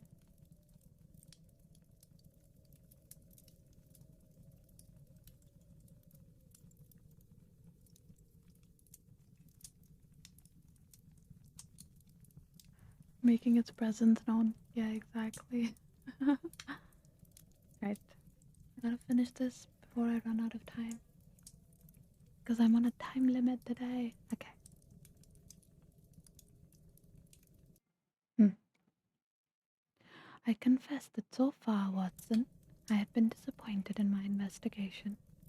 I had reckoned upon solving the matter once I had found the place referred in the ritual, but now I was there, and I was apparently as far as ever from knowing what it was that the family has concealed with such elaborate precautions.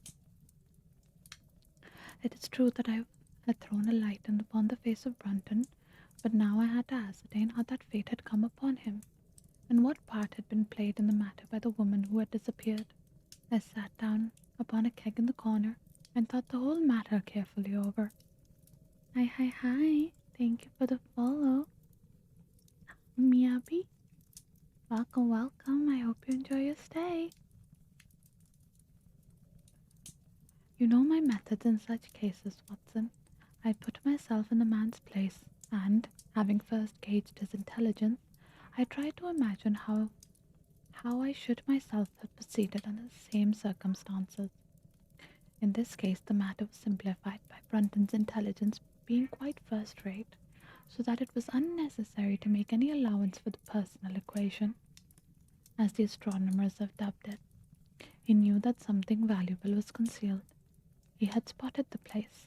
He had found the stone which covered it was just too heavy for a man to move unaided. Hi, welcome. Thank you for the follow, Samael. Thank you. Hope you enjoy your stay.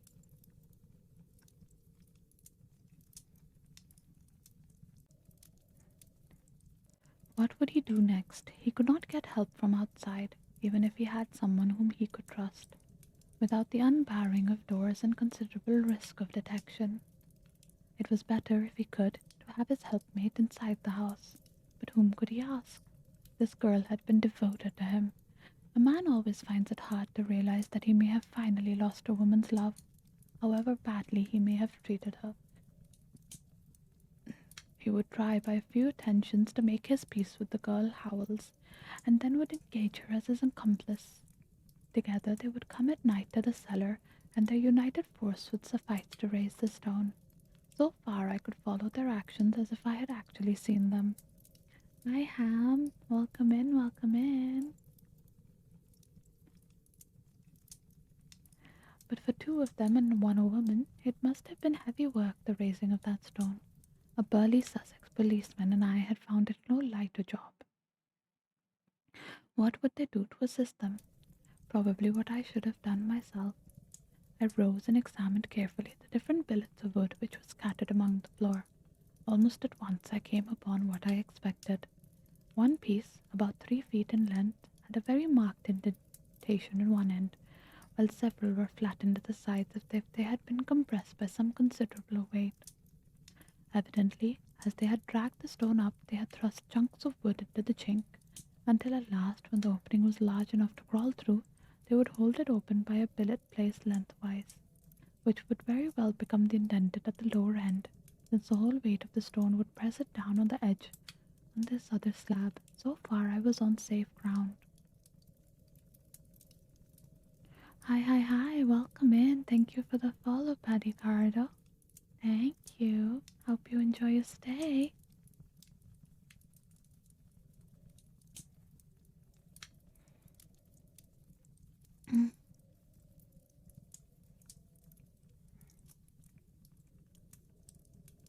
And now I was to proceed to reconstruct this midnight drama.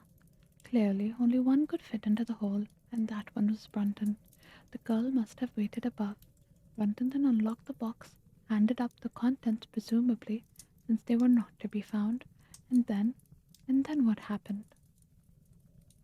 What smouldering fire of vengeance had suddenly sprung into flame in this passionate Celtic woman's soul when she saw the man who had wronged her, perhaps, far more than we suspected, in her power?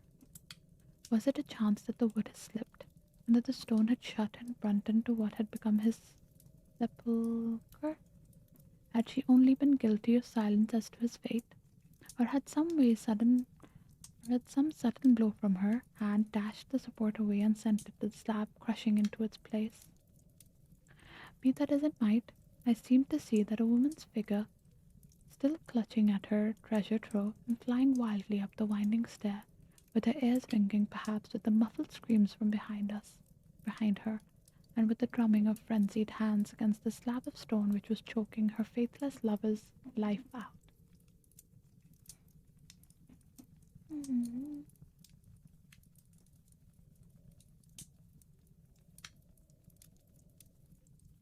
Sorry, I'm so thirsty.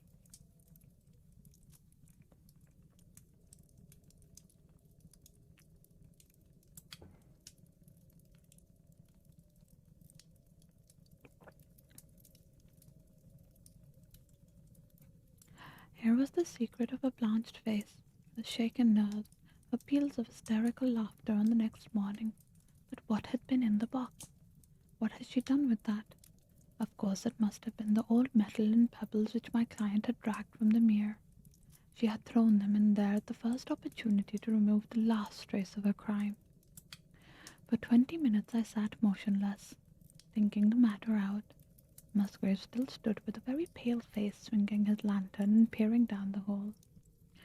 "These are coins of Charles the First," said he, holding out the few which had been in the box. "You see we were right in fixing our date for the ritual." "We may find something else of Charles the First," I cried, as the probable meaning of the first two questions of the ritual broke suddenly upon me. "Let me see the contents of the bag which you fished from the mere." We ascended to his study, and he laid the debris before me.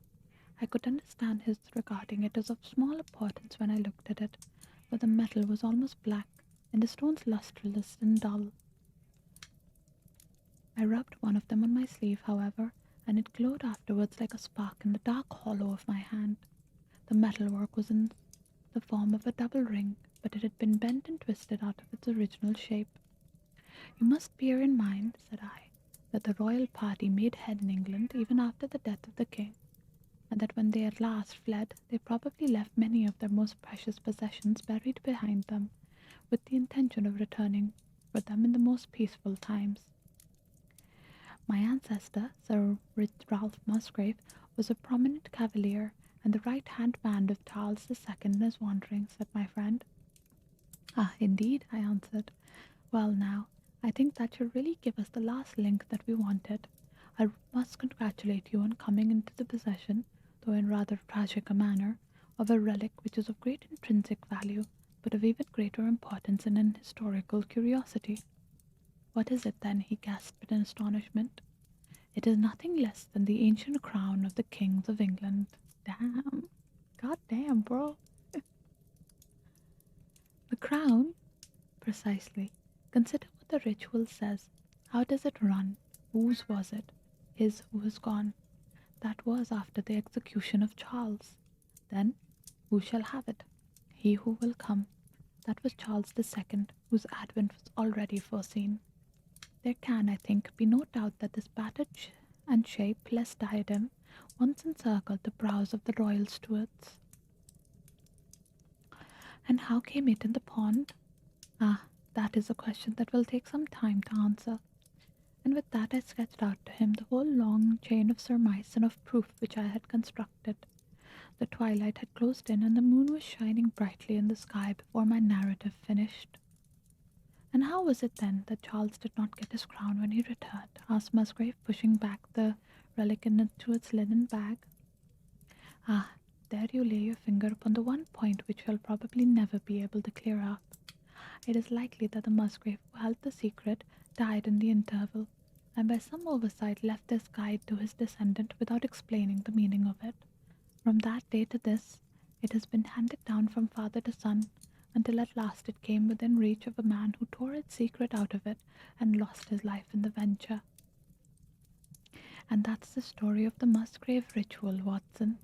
They have the crown down at Hurlston, so they had some legal bother and a considerable sum to pay before they were allowed to retain it. I am sure that if you mentioned my name, they would be happy to show it to you.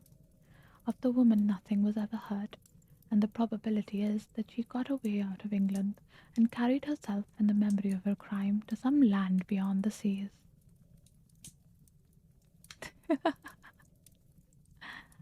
And that's the end of our story. Yay! I saw this and I wondered how I looked. Yay!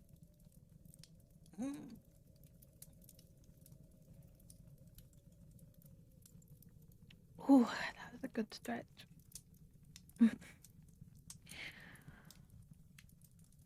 something about ASMR streams that makes my throat hurt, and I'm not sure what it is. I think I'm just not used to having to talk quietly.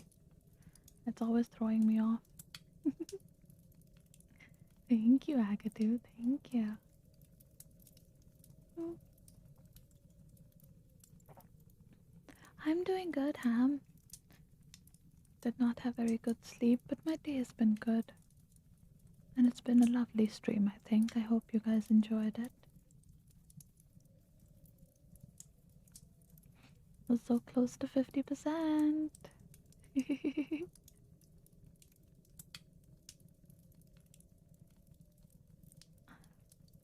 I'm so excited. I got, in the course of the stream, I got a new commission notification as well. So that's wonderful. More work for me to do. And more money to put towards the stream. I'm so excited. You just woke up, Pam. No. I hope you had a lovely sleep. Slept in a little bit today. Mm, mm, mm.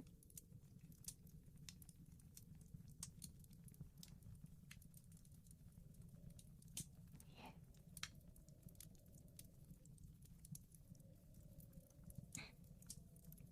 I gotta have dinner, and then I'm gonna spend the rest of my night working on commissions. Actually, no, that's wrong. I need to plan out my D&D session for tomorrow. That's something I need to finish fleshing. The woes of a DM.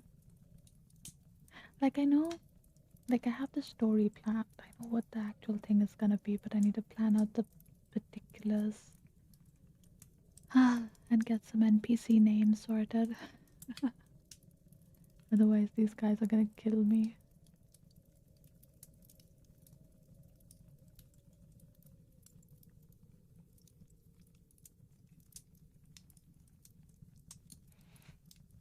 Alright. Well, I hope that y'all enjoyed this very. I can't speak today. I hope you guys enjoyed the stream. I very much enjoyed reading some more Sherlock since it's been a while. No stream tomorrow, but I will be back on Friday with ASMR again. Yeah, and thanks for stopping by, Ham. I appreciate it. Thank you. Alright, love you guys, and I will see you guys on Friday. Bye.